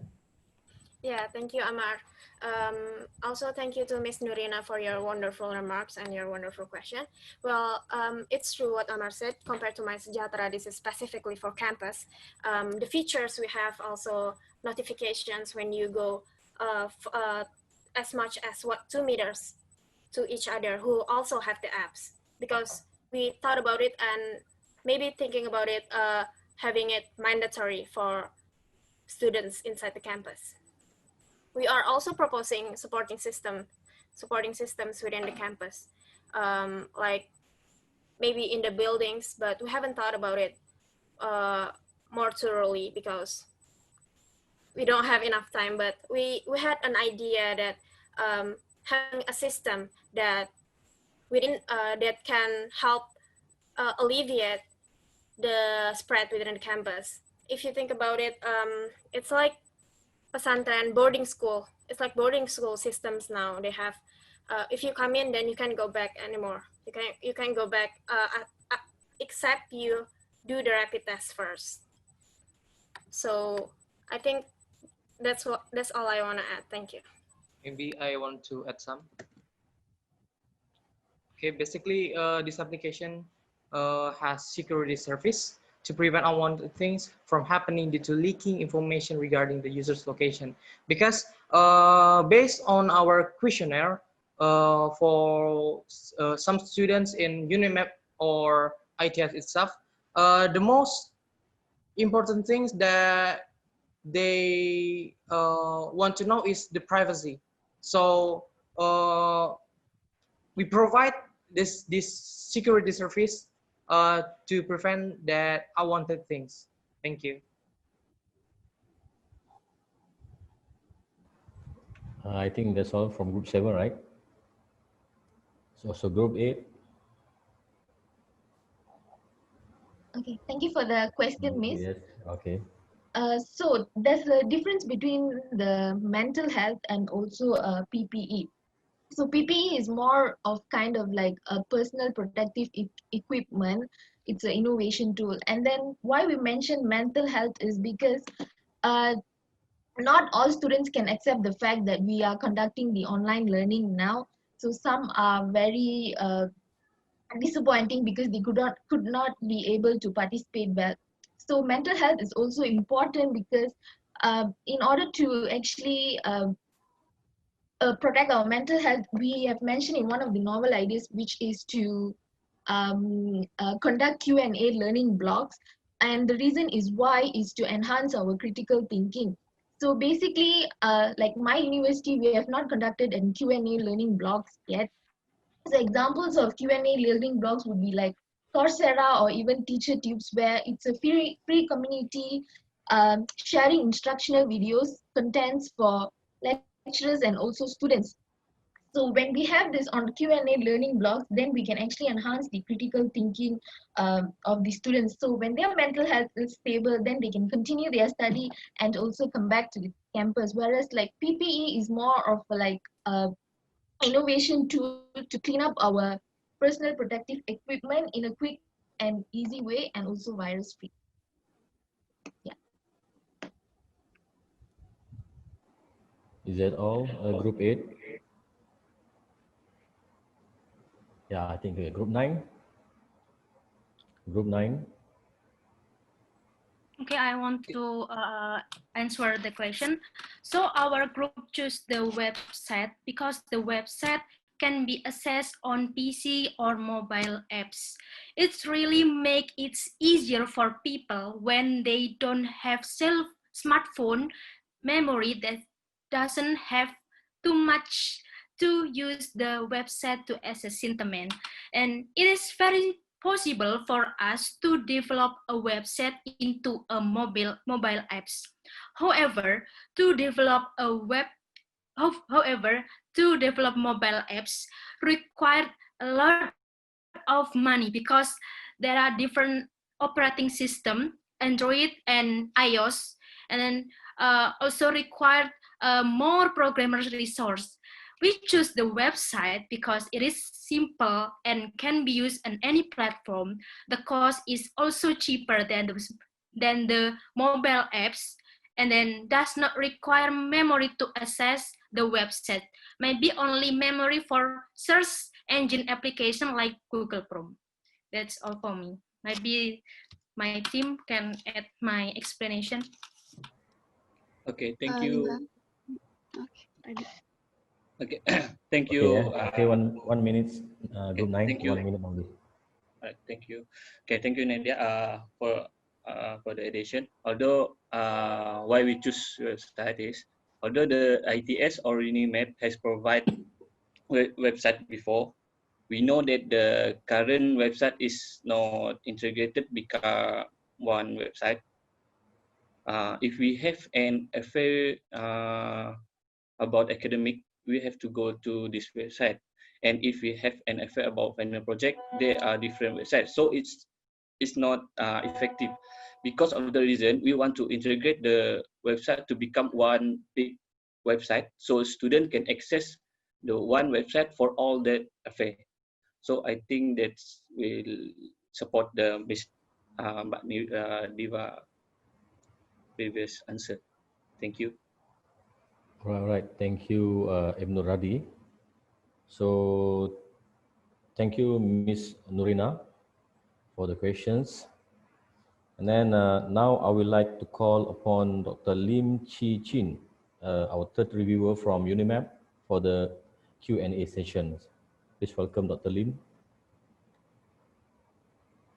Yeah, hello. Hello. Good afternoon. I'm Dr. Lim here. Good Yes. afternoon. I very thank you to all the presenters. There's very good presentations that I heard from you. Here I have some questions. I will assign the question for each group, and I hope to get your answer and your feedback. For the group number 7, I foresee you have a very clear introductions and your directions in designing this idea.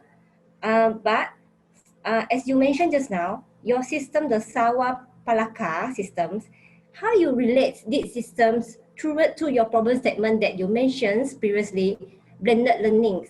How this system will be more relates back to your problem statement that blended learning and relate back to our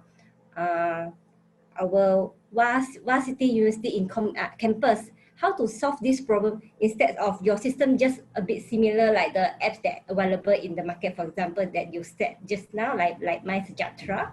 Okay, what is your difference between these systems, your own system and this MySejahtera system, and how you implement it in blended learning and help the students in terms of education, in terms of teaching and learning? Yeah, this is question for group 7. For the group number 8, I can foresee that you have a very clear problem statement. You have a very systematic that you show that the problems and everything. But sudden you jump into your idea, but your idea is quite broad. You have a few ideas like that already available in the market. For example, you say about your online learnings, you say about the PE, stereos, incubators. Actually, those things is already available in the market. And I want to ask is, whether those orientations of online platform, how you want to improve these online platforms and how you want to improve this modular-based learning that you said that the Q&A learning block. Since this block already available, that our lecturer already using those blog spot, communicate with the student, and we have forums like Q&A forums that we already very frequent use, and we have communicates in a small group, and we have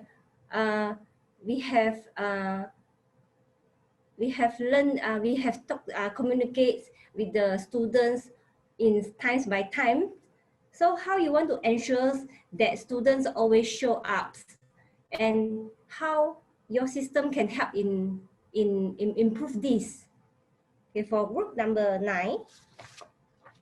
Okay, for group number 9, I have foresee your idea is very clear that you would like to design a website. But however, because in most of the university, each department, they have their own website. And how you want to ensure that every department that you can create a website for them that every department can use, and instead of not just only one department can use it. And how you want to update the system? Who is the admin will update the system, said that this system already is, for example, you said that the labs or the classes is already full. Okay, how you want to update those systems? And how efficient this system and how user-friendly this system toward the students. Because just now you said that you will provide the guideline book for the user, but whether your system is it useful, user-friendly, this is the problems. Okay, thank you from my side. Okay, thank you, Dr. Lim Chichi. Group 7 first. Thank you, Doctor, for the question. For the relation between our application and the blended learning, right? Because blended learning is actually require the open learning in it, right? So the application, since it has the alert system, it will be like the protection, the second protection other than the mask and the face shield and the sanitizer. Maybe the other members want to add?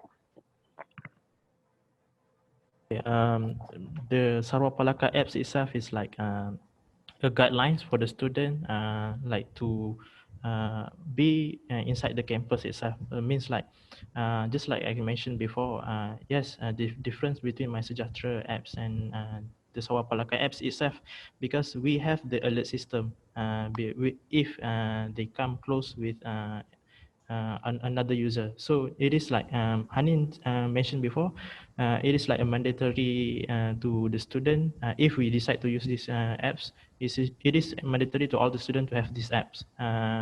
And basically, before this, for the students to have the blended learning, they have to have like go inside the lecture room and all. So we use these apps to record. Means like to have the access for them to have the access to the rooms. Okay. Maybe I will add some. So besides the notification itself, we have a QR code. Because this application is special for students, we present the application QR code is for student attendance. Yeah, so it would prevent the physical touch. And then we have booking rapid test. Booking rapid test itself is to prevent the queues that pose a risk of spreading of COVID-19 itself. Thank you. All right, I think that's all from Group 7. Group 8, you answer? Yeah, I want to answer. So for the main idea of our presentation, we don't make new website or new application because we know that there are some application in many countries that are similar with our idea. So we just make sure that everyone in this class, in their class, is being so active by breakout rooms. So maybe in Zoom there are some breakout rooms, and the rooms is only consist maybe 5 until 6 students, and the students have actively group discussion, and they can ensure that they understand their course. Yeah. And maybe some of my friends can add the answer. Okay, I will add. Actually, our novel ideas is really novel ideas because the PPE sterilizer is not available in the market. Because this is difference in the method. We use electrohydrodynamic for the method for sterilize our personal protective equipment. So it is so different. And this is our novel ideas because we use the other online learning block. We also make sure the mental health of the students and our the other stakeholder is safe. So if we go back to the campus, we can be safe. So we propose the PPE sterilizer. Thank you. I want to add some more. Can I? Okay, one minute. Okay. Previously, Nafi said that we can fix the mental health of the student, right? So we can add some like feature to the current website or app like My ITS to add some insight about mental health, something like that, so it can help the student. Okay, thank you, Group 8. Thank you, Zulfahmi. Group 9, the answer. Group 9. Okay. Okay. Thank you for the questions. For the answer, how to integrate the website and how to ensure that all departments able to use the websites. The answer is the website itself is divided into a few sections. For example, education sections, dormitory sections, and in the education sections, it will be divided into a few sections for each department. Each department have their own sections, so that it will be integrated in the one website with a few sections. For the guideline book, we distribute the guideline book by using the student mail and by put the guideline book in the homepage of the website itself. That's it. Thank you. Okay, thank you, Shafika. Group 9, that's all. Maybe I want to add explanation again.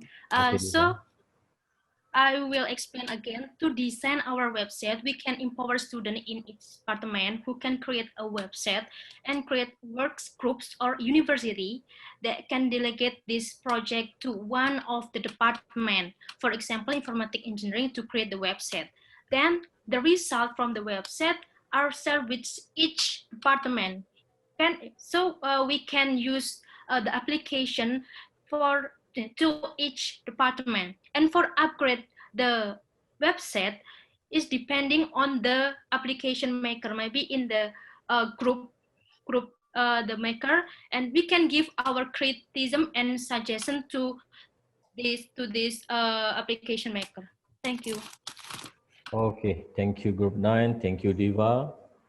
Thank you, all three groups, 7, 8, and 9. Thank you, Dr. Lim Chi-Ching, for the questions. Now I would like to call upon Dr. Chandra Irawan, reviewer number 4 from ITS. Yeah. So 10 minutes is yours, Doctor. Okay, thank you very much for the time. Yeah, hello everyone. Okay, I'm Chandra Irawan from ITS Surabaya. Is it clear, my voice? Yeah, Yes. very loud and clear, Doctor. Yeah. For the first question for group 7, yeah, for group 7, you make a Sarwa Palakka application, yeah, mobile apps. I want to ask why you choose the name is Sarwa Palakka, but I think it is there is philosophy beside this name, yeah, Sarwa Palakka. At the first, and then the second, it is free access or it is we must pay to use this application. And then the next, regarding with the Sarwa Palakka, yeah, regarding with Sarwa Palakka, it can be applied in Indonesia and also Malaysia and also in another country, or just limited in Malaysia and Indonesia for Sarwa Palakka. And then the last, yeah, because it is due to the COVID-19 mapping, is it accurate? Yeah, is it accurate in the application display? Yeah, in the real-time application. This for the 7th group, and then for the 8th group, I think it is a good idea to make some equipment to sterilize the virus or bacteria using electrohydrodynamic. Yeah, because I'm from civil engineering, I'm not too familiar with this instrument.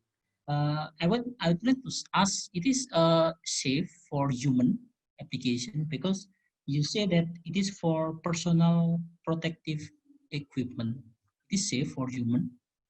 And then I think it is better if you presented your ideas during your presentation with more details background. So we can catch your idea. It is for the 8 groups. And then the last for the 9 group, you develop website, yeah. Because in our department, civil engineering department, also it is uh, the latest problem regarding with the uh, conducting, what is it? Ya, kalau pengesahan ya, pengesahan for thesis, for dissertation, and also for undergraduate thesis. So have you promote your website to our campus ITS and also for Unimap, because I think it is important tools for department to manage the students, admin, and also the lecture activity during the COVID-19 pandemic. And then the second, yeah, is it website is ready to be used or still in developing stage? Yeah, that's all from me. Thank you. Okay, thank you, Dr. Chandra. So I think group 7, Yeah. right? Group 7 first with the answer. Group 7. Okay. Are you there, So group 7? like we mentioned just now, hello? Okay. So just like we mentioned just now, Taro Palakka is a Sanskrit language which means the protector. It's because this app is actually a secondary protection of the primary protection of health protectors and such as mask and face shield. So this is our secondary protection. So like we all know, the primary protection is our own discipline to have our mask, sanitizer, and social distancing. So basically, this app is helping us to carry out our secondary shield, which is like we already explained. It helps us to keep our social distancing. All right, 7. I would like to add Okay. the question before about the precision about the precision of the system on our app. Of course, we want it to be precision, but it's just that we haven't measured precision or of the app yet regarding of the time given for the research we are conducting. Is there anything Group 7 would like to add? Yeah, it is a free access apps. That's all. I think that's all, Group 7. Yeah, so the university will pay for it because the university would be the admin of the app. Thank you. Okay, I think that's all from Group 7, right? So we move to Group 8. Group 8 with the answer. Thank you, Chandra, for asking us question. Actually, for PP sanitizer, as you asked, is it safe for personal use? Actually, we can implement in a small group of people. And yes, it is available in market, but it's very expensive right now. So our project is to make it affordable. So we can implement in department base in a school or in cafe, in a small group of a bunch of students group to use particularly that machine to sanitize their mask, hand gloves, so they can reuse it and save money. Because at the beginning, as we see the shortage of face masks all over the world, so if we could maintain those things, if we can implement this machine PP sanitizer, so we can reuse our things and we can save our money. And the second of thing, it was from Dr. Lim. I want to add, like, she was telling about orientation of online platform. We need the online platform orientation videos because not only for old student, because there are some new intake are coming. They might not be familiar with new tools because different universities are using different sort of softwares maybe. And about the marking system. Every class should have contribute some sort of percentage of mark, but it's not depends. It's not exactly strict on our coursework.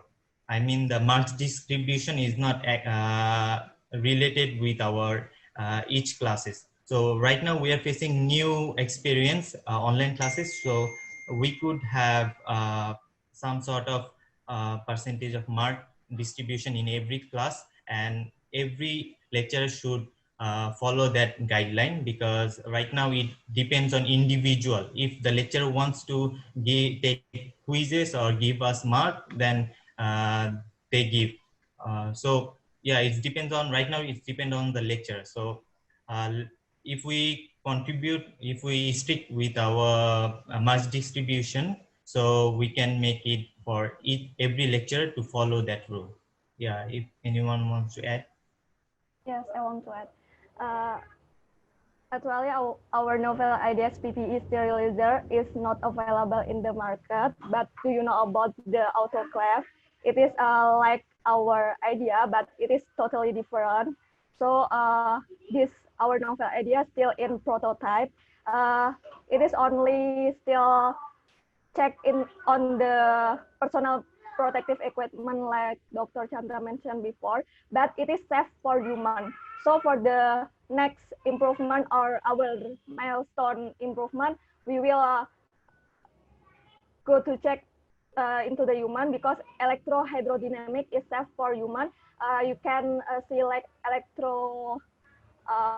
on electro pulse for the medical, surgical, or for the heart, in the heart of the patient, we use electro pulse. So electrohydrodynamic safe for the human. Thank you. Okay, thank you, Group 8. Now we'll proceed with the Group 9. Group 9 that with the answer. Group 9. Yeah. Okay. Okay, thank you. So our website is still hasn't ready to use yet, because we are still in the step of making the user interface design, but we want to propose this website to the campus. So we hope we or the campus can develop it, because with all the new features we have, such as the thesis management, the campus really need it to integrating everything in this one website. Thank you. Anyone else from Group 9 want to answer? Oh, that's all from Group 9. That's all. That's all. Okay, thank you. Okay, thank you, Dr. Chandra, for your questions. Yeah. And I would like to call upon Mr. Muhammad Safizal Abdullah, review number 5 from UNIMAP. So please welcome Dr. Safizal, Dr. Muhammad Safizal, and Mr. Muhammad Safizal.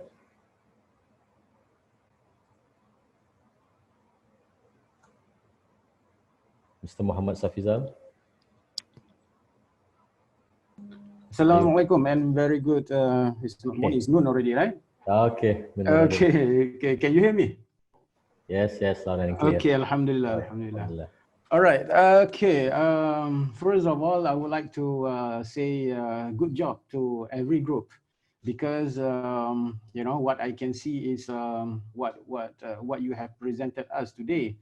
Well, is what we call is the byproduct of your what we call thinking. Yeah, which I like it very, very much. Yeah, I can see very, very eager young minds, yeah, with brimming with ideas, which is good for our future generations. All right. Okay, I think I believe I will given 10 minutes to give you answers. Sorry, to give you questions. Well, I have a bunch of questions. I do not know whether I can ask them all or not. But hopefully, I hope you guys still, you know, in high energy, in high mood, you know, to get on with the session. Okay, so this is how I would like to do. I will ask every group a very specific question for every group, and then I need every member of the group to respond to the given question. And then after we are done, Yeah, I will give a question and answer, question, answer, question, answer, and then to wrap up, I would like to give one general question to be answered by a representative from each group. Okay, so group 7, are you ready? Group 7, may I see group 7?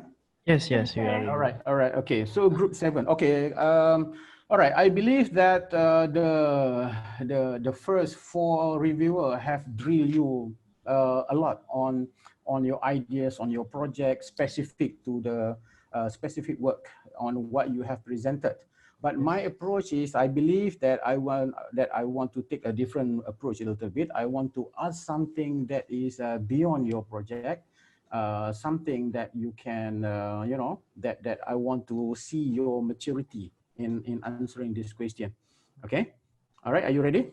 Yes, of course. All right, okay. So group 7, all right. So my question to you is, if you were given a choice, yeah, if you were given a choice, would you rather stick in the new norms and embrace technology as a new way of life, or you prefer to revert back to the old ways, yeah, to the old ways of our life and the way we do things? So I need this group to state your stand on this matter and give 1 point each by every group member to justify your answer. So please. Okay, maybe I will answer first. All right, So, introduce your name, please. Okay, my name is Ahmad Amar from UNIMAP. Okay, of course, your question is to choose about the new norm, which involves the technologies and based on or the old ones. Basically, I think I would prefer the new norms, but with the users still like the old technology, the old ways, which is like what we are presented here, the ideas, which is the semi online learning, means that we use both the technologies that are nowadays that are, which is such as Google Meet and Zoom and all, and also the always, which is like the face-to-face learning.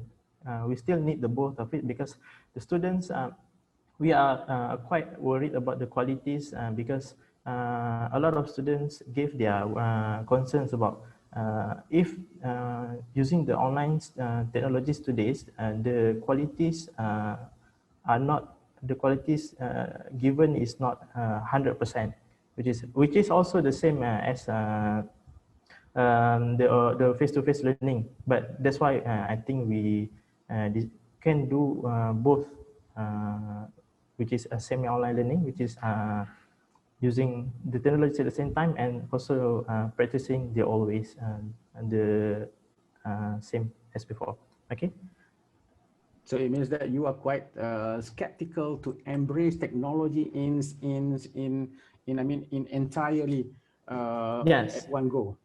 Yes, Yeah, because so? like I've seen the bad side of, I've seen the good side and I've seen the bad side. Of course, if we're talking about the most concern about what I'm concerned about is the quality itself.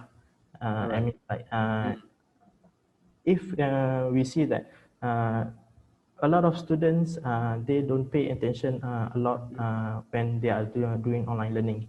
Me, because I know that from experience, because me myself, I sometimes do pay attention a lot, and then so it will quite affect the quality when we are living in a new life. I mean, it's like living outside of the university itself. If we go outside of the university, it will quite affect the quality of the student itself. So I think we, by staying with the old one, all the always, with a little bit of the new norms, technologies, using technologies itself is very best choice, which is the blended learning. It means that we still have some safety net. Is that what you mean? Okay. All right. Okay. Next. Okay. Next from group 7. I need an impromptu response or spontaneous response regarding my question to you. It's nothing too academic. You just want to I need to see your maturity in thinking. That's it. Hello, my name is Hanin. I would like to Hello. add some statements. I also agree with Amar, but I think the technology, I would like to borderline that the technology itself, the new normal era, the technologies we're developing for the new normal era is trying to imitate the normal we used to know, we used to be. So I think to go back to normal as in 2019 before pandemic, I think it's not really an option, but we can go back to normal by using new normal, but it's not quite the same. But the technology though, it's the old normal keeps inspiring us. But after experiencing the new normal, so when you are given a choice to go back to the old normal, will the old normal feels normal again? You get what I mean or not? Yeah. Yes, it will be different a lot. Come on, I need a response. Hanin? I feel like the quarantine somehow distorts time. And we are so desperate to go back to normal that some of us are violating the rules now. Maybe I will add some. Yes, Oh, yes, sure. please. Yes, please. Okay. First of all, we need to define what is post-COVID itself. Like post-pandemic itself. Like referring like H1N1 case, WHO state some criteria that is representing to post-pandemic era. So during post-pandemic, some cases and outbreak may still occur along with these notes. First, many people in all age group has immunity system against the virus. 2, no large outbreaks within some area. 3, the disease categorized as a seasonal disease. And 4, scientists and experts has clear evidence of what is the virus like and could state which group or cluster that most likely still at high risk during post-pandemic. And then after this is declared like WHO declared this is time for post-pandemic. In this case, for example, we're referring to the H1N1. WHO suggests following of 3 guidelines for the country's monitoring. First is monitoring, and then vaccination, and the third is clinical management. So the most important things is I see is monitoring. So even we're like after the pandemic, we still monitoring it, but about so what is your choice, young man? To go to embrace the new way, the new norms, or you prefer to go back to the old norms? And what is your reason? I think I go to the. I want to blend it with the monitoring system, and but without a lot of worries about it. We have to face it. I mean, we live with it.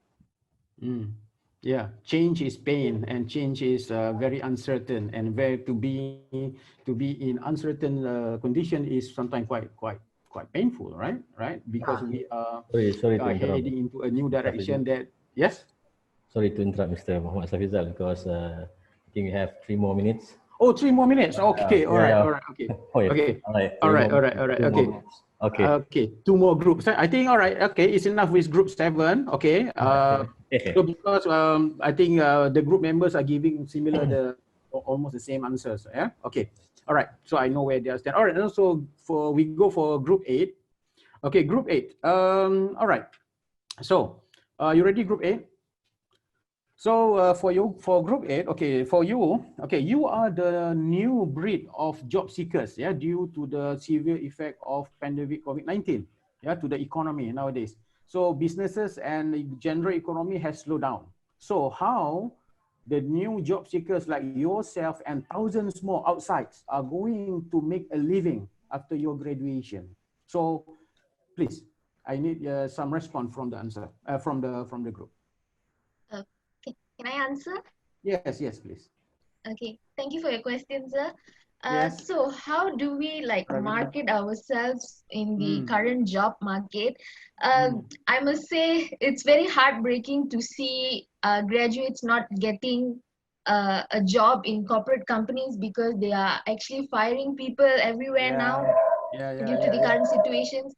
So we as a graduate had to figure out another idea on how to market ourselves, and one of it was definitely enhancing our soft skills. So definitely companies do not seek for CGPAs anymore. They want people with working experience. They want people who have soft skills, like they want people who can communicate well, who can do sales, who are very good in marketing. So definitely one of the way to market ourselves is definitely to enhance our soft skills, participate more in online programs like digital marketing, public speakings to boost our confidence, and also like during the MCO time, we had plenty of times to actually increase our soft skills by participating in all the online courses. Okay, all right.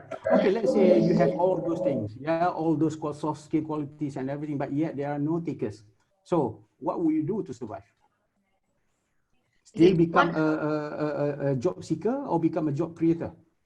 I would definitely become a job creator. I would That's what I definitely want to start hear. up. That's what I want to hear. Yep. Mm.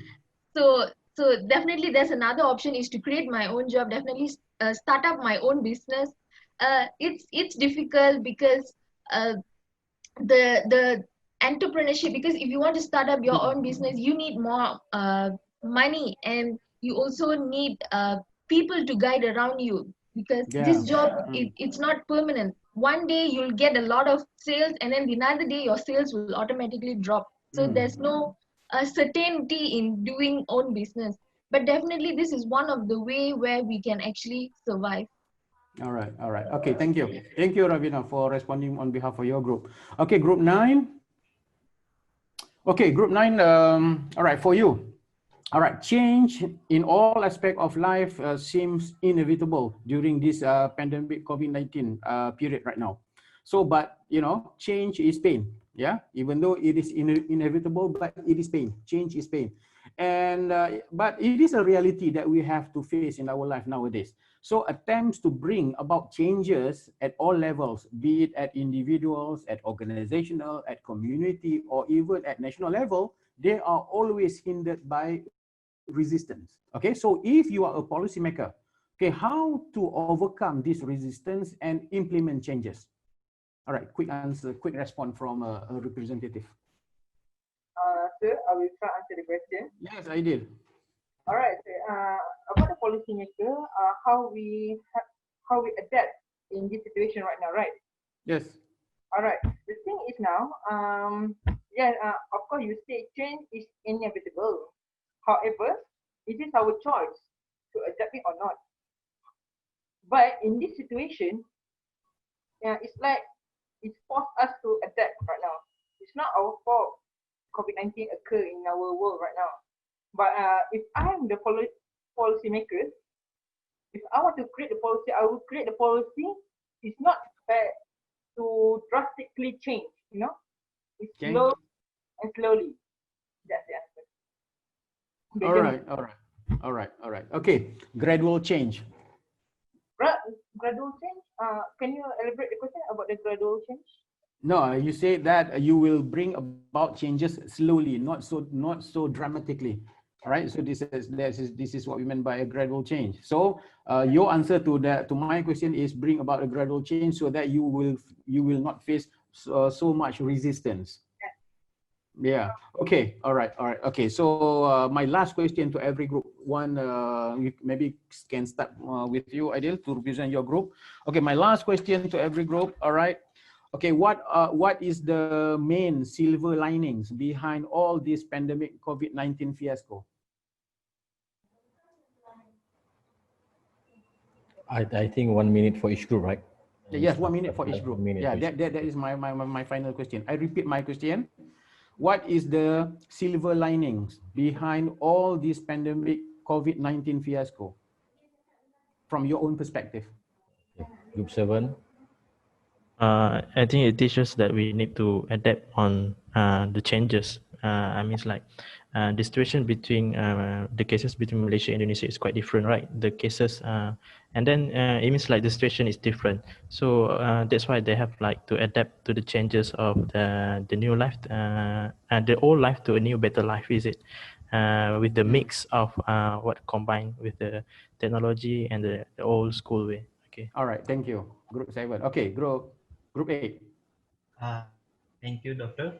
Yes. It's a new revelation. It's a new dynamic revelation. Right now, it has not only impact on our education. This new era has made us to think fully and adopt the new things, because if we want to change it, so it might couldn't be possible. So it has changed dramatically. That's now right now we have to think that how can we create the jobs, how can we make ourselves to live in hygiene way. So it's a totally new, I will say, revelation in our life. So we should follow with that, and we should look forward to that. How can we make our life more better? Thank you. All right. Okay. Thank you. All right. And finally, group 9.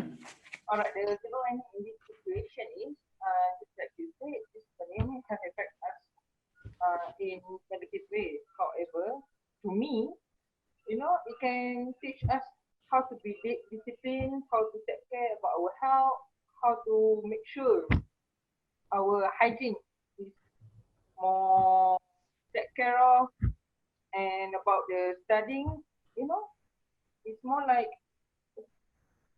it what it's called. About the education, the studying, it teach us how to learn online, so we can focus in the class. That's the silver lining. Okay. All right. Okay. Thank you. All right. Thank you all for your cooperation, and thank you all for your feedback. Okay. So I hand over to the chairman. Thank you from me. Thank you, Muhammad Safiza Abdullah, yeah, for such quite critical thinking questions, and congratulations to the presenters, because you can keep up with the challenge, I think. All right, let's move to the next reviewer. So I would like to call upon Mr. Marvindra Ramadhani, reviewer number 6 from ITS. So please welcome Mr. Marvindra.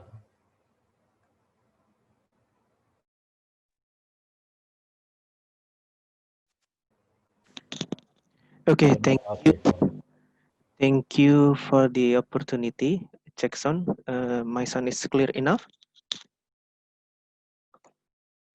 Yeah, Mr. Yes, loud and clear. Okay, thank you for the feedback. Okay, for the group 7, I have a question. You already explained about the Taro Palakka. That's really amazing application, I think.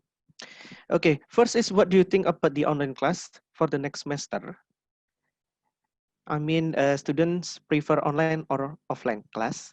And second question is, who makes the application? When the application launch in the Play Store or App Store, maybe? That's the question for group 7. And group 8, maybe you can take a note for my question. In your PowerPoint, you say that you have a recommendation for online class. Wait a second. For online class, immediate feedback, active chat box, small group discussion. You have 3 points for recommendation at online class. I need your explanation about how about if the video always on. It means that it feels like we face to face, like we on the class, and we there is a teacher and students. And then there in your PowerPoint there is a lot of people lost their job. I need your analyze what should they do for the fresh graduate right now. That's the question for group 8 and group 9 about website innovation.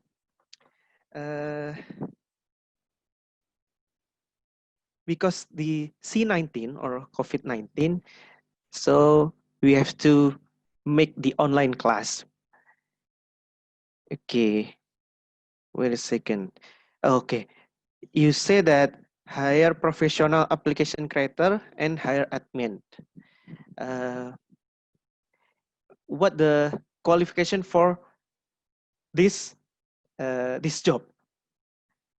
And then the second question is, you already explained about the strength of the website innovation. You already show in your PPT, but I need what the weakness of this program. That's my question. Thank you. Okay, thank you, Mr. Vavindra Ramadhani from ITS. Okay, we proceed with group 7 with the answer. Group 7.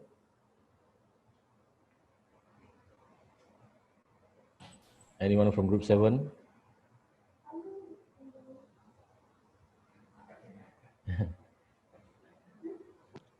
Group 7? Yeah, oh yeah, okay. Okay, Hans. I'll answer for who will make this application. As much as possible, this application is made with cooperation between students and lecturers. I think that current campus students are able to work together on this project. Let's say, for example, ITS can invite students to participate in making Raisa robot. So I think students nowadays have enough human resources. Thank you. Thank you, Hans Dimitri. Okay, sir. So for the second question, the first question that you ask which is student preferring to, is it online learning or offline learning? Actually, we have conducted the questionnaire to the student of ITS and Unimap. We're asking them which one did we prefer, is it online learning or blended learning?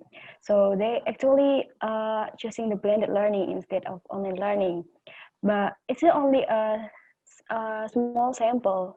The questionnaire is only consists of 60 students of both ITS on and Unimap. So for further precisions of the student preference, we could maybe ask to another big sample of the students. Thank you. Thank you. Right now, I want to talk from Group A. So thank you, Mr. Mavindra, for asking question. You asked actually basically 3 questions for us in Group A. One is online class, our recommendation on online class. So our recommendation on online class, we prefer to be on online class. Of course, we sometimes want blended learning for the sake of lab and other practical stuff.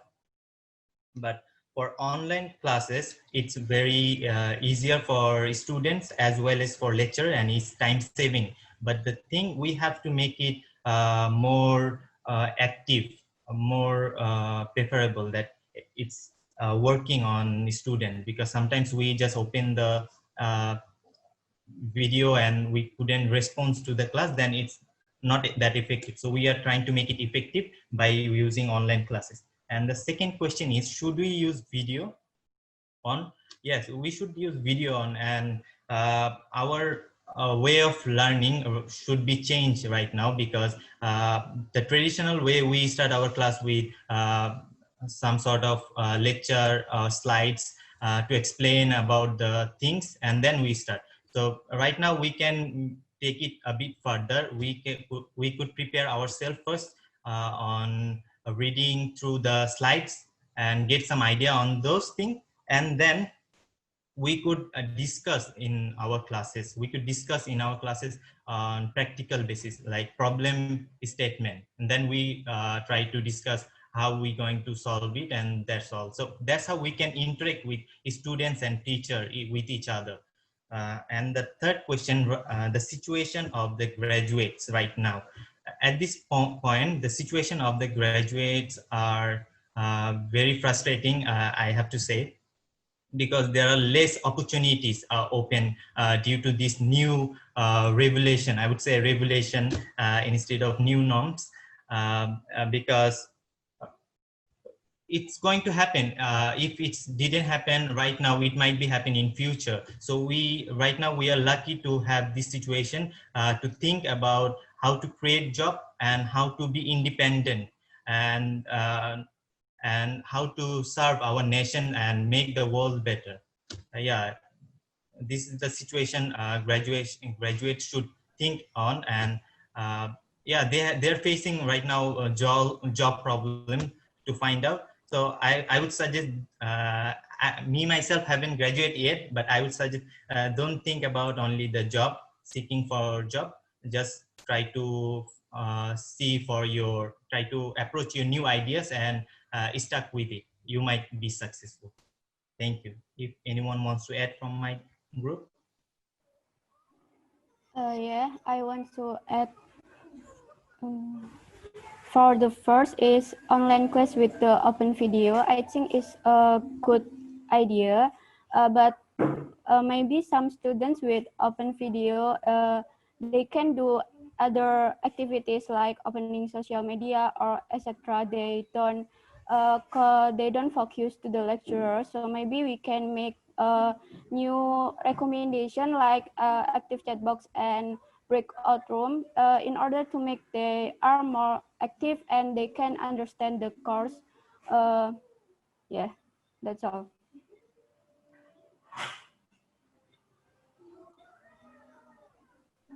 I think that's all from Thank Group A, right? you, Islam.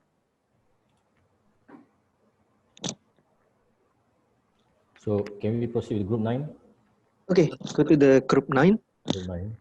Okay, I'm Yuda. I will answer about the question from Mr. Mavindra. Okay, for the first question, the people who can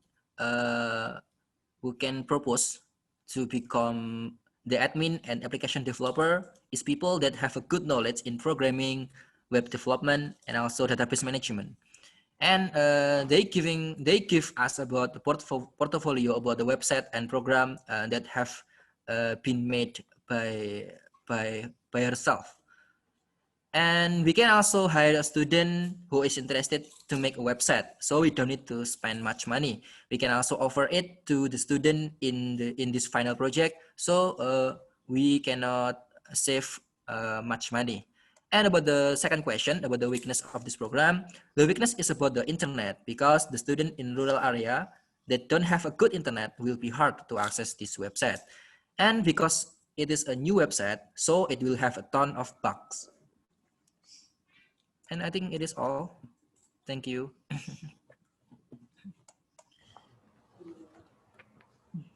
All right. Is it okay, Dr. Mavindra, Mr. Mavindra? Yes, thank you, Yuda. Thank you for the committee. It's okay. Okay. Thank you, Mr. Mavindra Mandani from ITS for the questions. I think we will proceed with the next agenda. It's already 1 o'clock, 1:03. So the next agenda is the questions and answer from the audience, by the audiences. So Dr. Atta from Center for International Engagement of UNIMAP will help me with this session. So I will hand over to Dr. Atta now. Thank you. All right. Thank you so much. Thank you so much. Mr. Kyrie has been doing a very great job today. I think everyone will agree with it, right? So yes, thank you so much to all reviewers and the students. I think all the questions and the answer given by both panels and the students are very, very interesting. And I think it's not, the whole purpose is to have intriguing discussion, right? And I think it is definitely achieved. So to move on, it would be fair if we would be able to post some question that was given by the audiences. So overall, we have received 8 questions, but due to time constraint, we are going to limit some questions. But still, we're trying to give each group 2 questions to answer. So those questions which are not picked, I'm so sorry. We will have to focus on some of the best questions that was posted by the audiences. Now, without further ado, so the first question comes from Putro Shifa Kairani from ITS. So this question is posted for group 7. So for group 7, hello and thank you for the presentation. If not mistaken, Taro Palakka apps has a feature for health consultation. I'm just curious on how do you plan to implement this?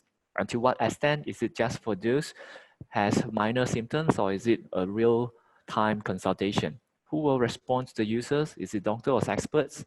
Thank you again. Right, so in order to limit, in order to get the answer, and to have all 6 questions asked to all the students, we will limit only 1 minute per questions. So group 7, you have 1 minute starting from now. Okay, I'll answer it. So we will provide several stages. The first is to conduct online consultations with campus health authorities. For example, at ITS, we have a medical center. If these symptoms are really serious, then he will be referred to the nearest hospital.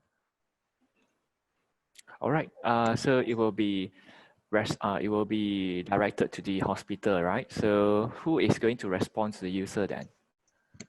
For example, like medical center itself, it has some doctors that will communicate with the users. All right. So it happens in the real time as well, yes? Yeah. All right. For the first stage. All right, sure. Thank you so much. So for the next question, all right. For the next question is for group 8. So this question is from Miss Nang Alia from Unimaps. So the question sounds like this. Hello, this question is for group 8. Can you please describe for PPE sterilizer of your novel idea? What is the method of using it? And what is the price of one of the machines? Group 8, any takers? Yes. All right, please. Actually, PPE sterilizer using electrohydrodynamic high voltage electrical field method. So it is quicker, better result, and affordable price. And also, no, it is still in prototype, and we will scale up to the prototype to product, from prototype to product ready, and test it for virus sterilization. And for the price for PPE sterilization, it's around 2 million rupiah, 2 million thousand rupiah. It is different, like autoclave in the market. There is autoclave, but it's different method, and autoclave it's around 30 million rupiah, and our novel ideas only 20 million thousand rupiah. 20 million rupiah, sorry.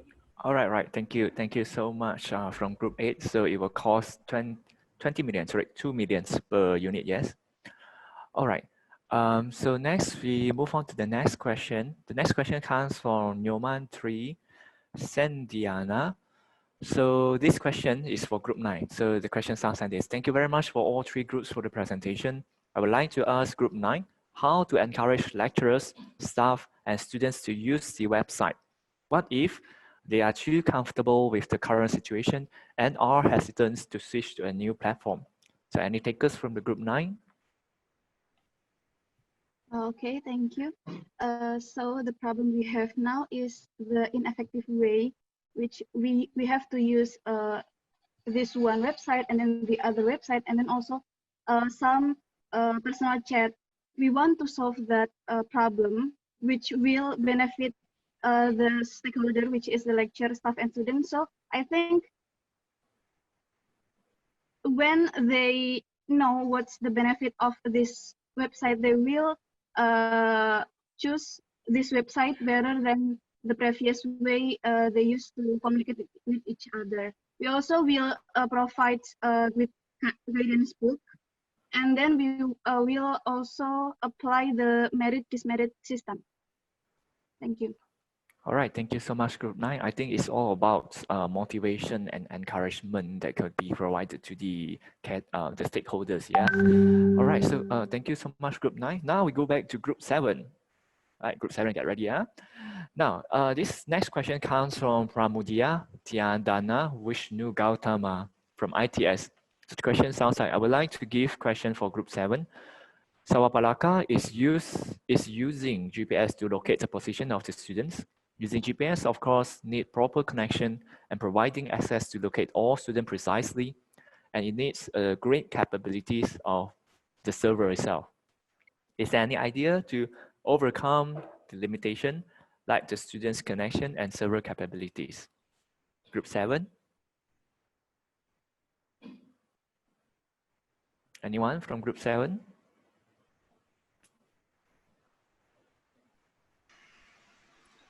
Okay. All right. Thank you for the question. But can you hear? Yeah. Okay. Right.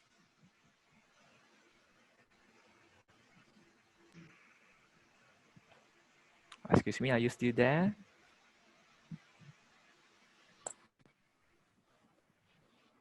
Hello? Hello? Yes, yes. All Ashikin, right. yes? All right, Oh, yes. yes, that's me. Yes, carry on, yes. Actually, it's the university to provide the service such as Wi-Fi. So we only recommended the apps to use, for them to use. That's Hello? Yeah. Hello? Yes, Ashikin, is that all? Yeah. All right. Okay, that's all. All right, all right. Thank you so much, Ashikin. So next will be, let's see. Next question will be Group 8. It came from Gedi Gosalis Sunugosha from ITS. So the question sounds like this. Hello, these questions are for Group 8. From a previous presentation, you guys mentioned about emotional intelligence, which is one of the soft skills that we can develop during this COVID-19 pandemic. My questions are, what is emotional intelligence? What are the examples? What is the best way that you can do to develop the personal emotion intelligence during this pandemic's time? Thank you. So Group 8. Okay, thank you for the question. So I will be explaining about what is emotional intelligence. So first of all, it is the ability to have awareness of and manage your feelings. Additionally, it involves emotional intelligence using your emotions to plan and meet your goals. And what is the examples of emotional intelligence? There are a few. One of them are knowing your own emotions, managing emotions, self-motivation, or handling relationships. And next is the best way that we can develop our personal emotional intelligence during this COVID-19 is that you can improve your self-management. You're able to control impulsive feelings and behaviors, manage your emotions in a healthy way, always take initiative, follow through on commitments, and adapt to any changes. And then you can also you can improve your self-awareness.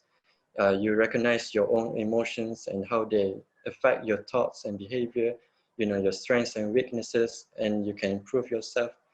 And by that, you can have self-confidence. All right. All right. Thank you so much. Thank you so much, Group 8. Next, we go to the next questions from Nor Siti Aisha Ahmad through UNIMAP. The question sounds like, hi, great presentation from all groups. I would like to ask Group 9.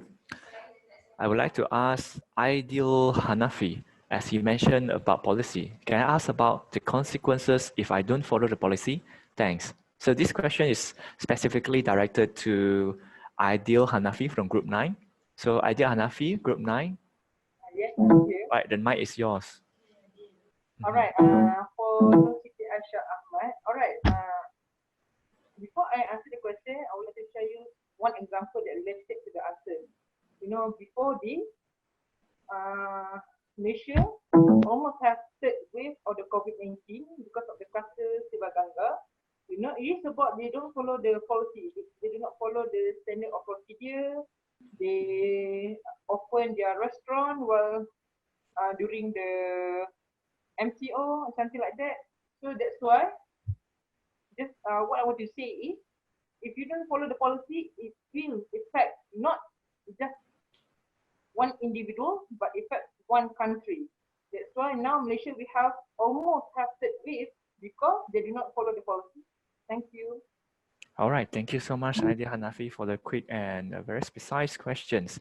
So I think, okay, so next we have another question. Since we have a little bit more time, so I will just might as well use all the questions, yeah?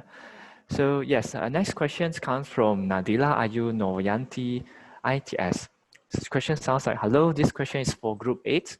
You mentioned that one of the main concerns of the novel idea is no impact on the students. I want to know more, how do you provide a solution for this situation?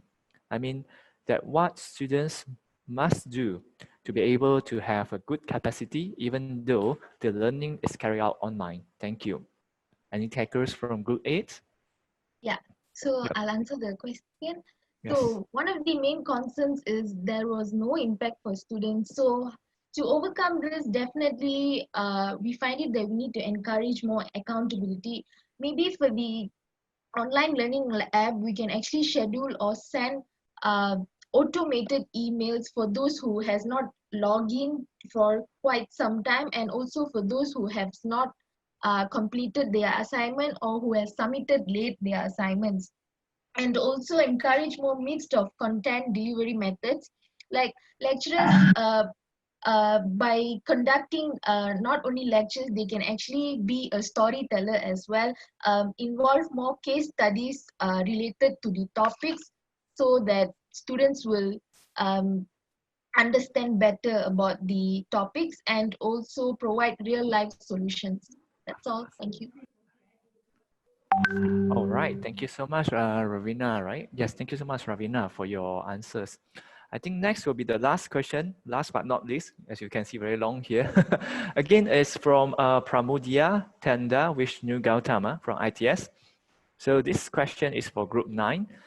And the question sounds like this. Is there any limitation for students which will use the features like lab booking and etc.? Because the easier it could be done, the more students who should not get access will choose to use that features. And my question to you said that your idea will use cloud services like Google Cloud. But as far as I know, using cloud services will give vulnerable access to the security like Italy faces with some cloud companies right now. And for some university, they have server to provide hosting for their website. Why don't use the campus server? Group 9? Okay, thank you for the answer, for the question. Okay. Currently, we have decided about the server that we want to use because it is still prototype. But on the presentation, as we state that we use the Google Cloud. This is only for design and giving an opinion. So for the real, if the website will develop after this, it will be honored to us to use the university server, which is can which which we can save more money, that we not spend much money for hire the outsider for the server. Then it also, when we use the server university, we can protect the student privacy and information. I think I could answer your question. That's all for me. All right, all right. Thank you so much. Just now was Ibnu, yeah, Ibnu Rabli. Thank you so much, Ibnu Rani, and everyone else who have answered the questions. With that said, so we have finally come to the end of today's meeting. And next, I would like to call upon Associate Professor Dr. Tunku Saha Tunku Ahmad, the Director for Center for International Engagement, CIE, UNIMAP, to give a closing remarks. Then Tunku, the floor is yours. Thank you, Dr. Adam. Hello, everyone. Assalamualaikum and a very good afternoon to everyone. Thank you, Dr. Arthur. Can everyone hear me now? Okay, now we have come to the end of and I would like to take this opportunity to thank everyone for the well done job today in today's program. So, on behalf of the organizing committee from both universities, UNIMAP and also from ITS, I would like to take this opportunity to thank 4 groups actually. The first one is the Secretariat of Organizing Committee for the hard work and commitment that they have done and they have shown. Without proper planning, Saya tahu, ada masalah. like what we are experiencing today. So we have, for your information, we have another meeting. I think the last meeting will be meeting 6, right? In next month. Next week. We will have our final meeting next week, inshallah. And secondly, I would like to say congratulations and thank you to all the participants for the courage that you have shown in today's program, the commitment, the courage. And also, I believe this program has, in a way, increased your soft skills, your communication skills, your language skills, your presentation skills, and also, I'm sure that you have actually developed a very good teamwork among yourself, among the participants, and this is actually a very fruitful experience for all of you, the participants, and from this program, I believe you have gained a lot of valuable things, especially from the discussion part and also from the reviewers' comment. And thirdly, I would like to say thank you very much to the reviewers who have contributed a lot in giving comments and feedback, valuable comments and feedback to improve in many ways in terms of the knowledge, in terms of the soft skills, the critical thinking, and this is actually a very good program for our students, you know, to gain a lot of knowledge and experience. So even though we cannot meet physically, this virtual mobility program has allowed us to meet online, and hopefully we hope that this pandemic will end soon so that we can meet physically later on, inshallah. And finally, and one more thing, the advantage that you have from this program is meeting new friends, right? You meet new friends, you make new friends. So these are a very good thing that you gain from this program, you know, meeting friends from different countries, not only from Indonesia and also from Malaysia, but I can see there are also participants from Bangladesh, right? And finally, I would like to take this opportunity to thank the audience who have been very loyal to be with us until the end of the program. And we hope that this program will be continued in the near future in our next program. And don't forget to meet us again in the final program in meeting 6 next week. And for sure, we will engage more programs in the future between ITS and UNIMAP. And all of you are welcome to join our program again. Okay, with that, I thank you. And I wish every success to each and every one of you. And see you soon. Bye. Thank you.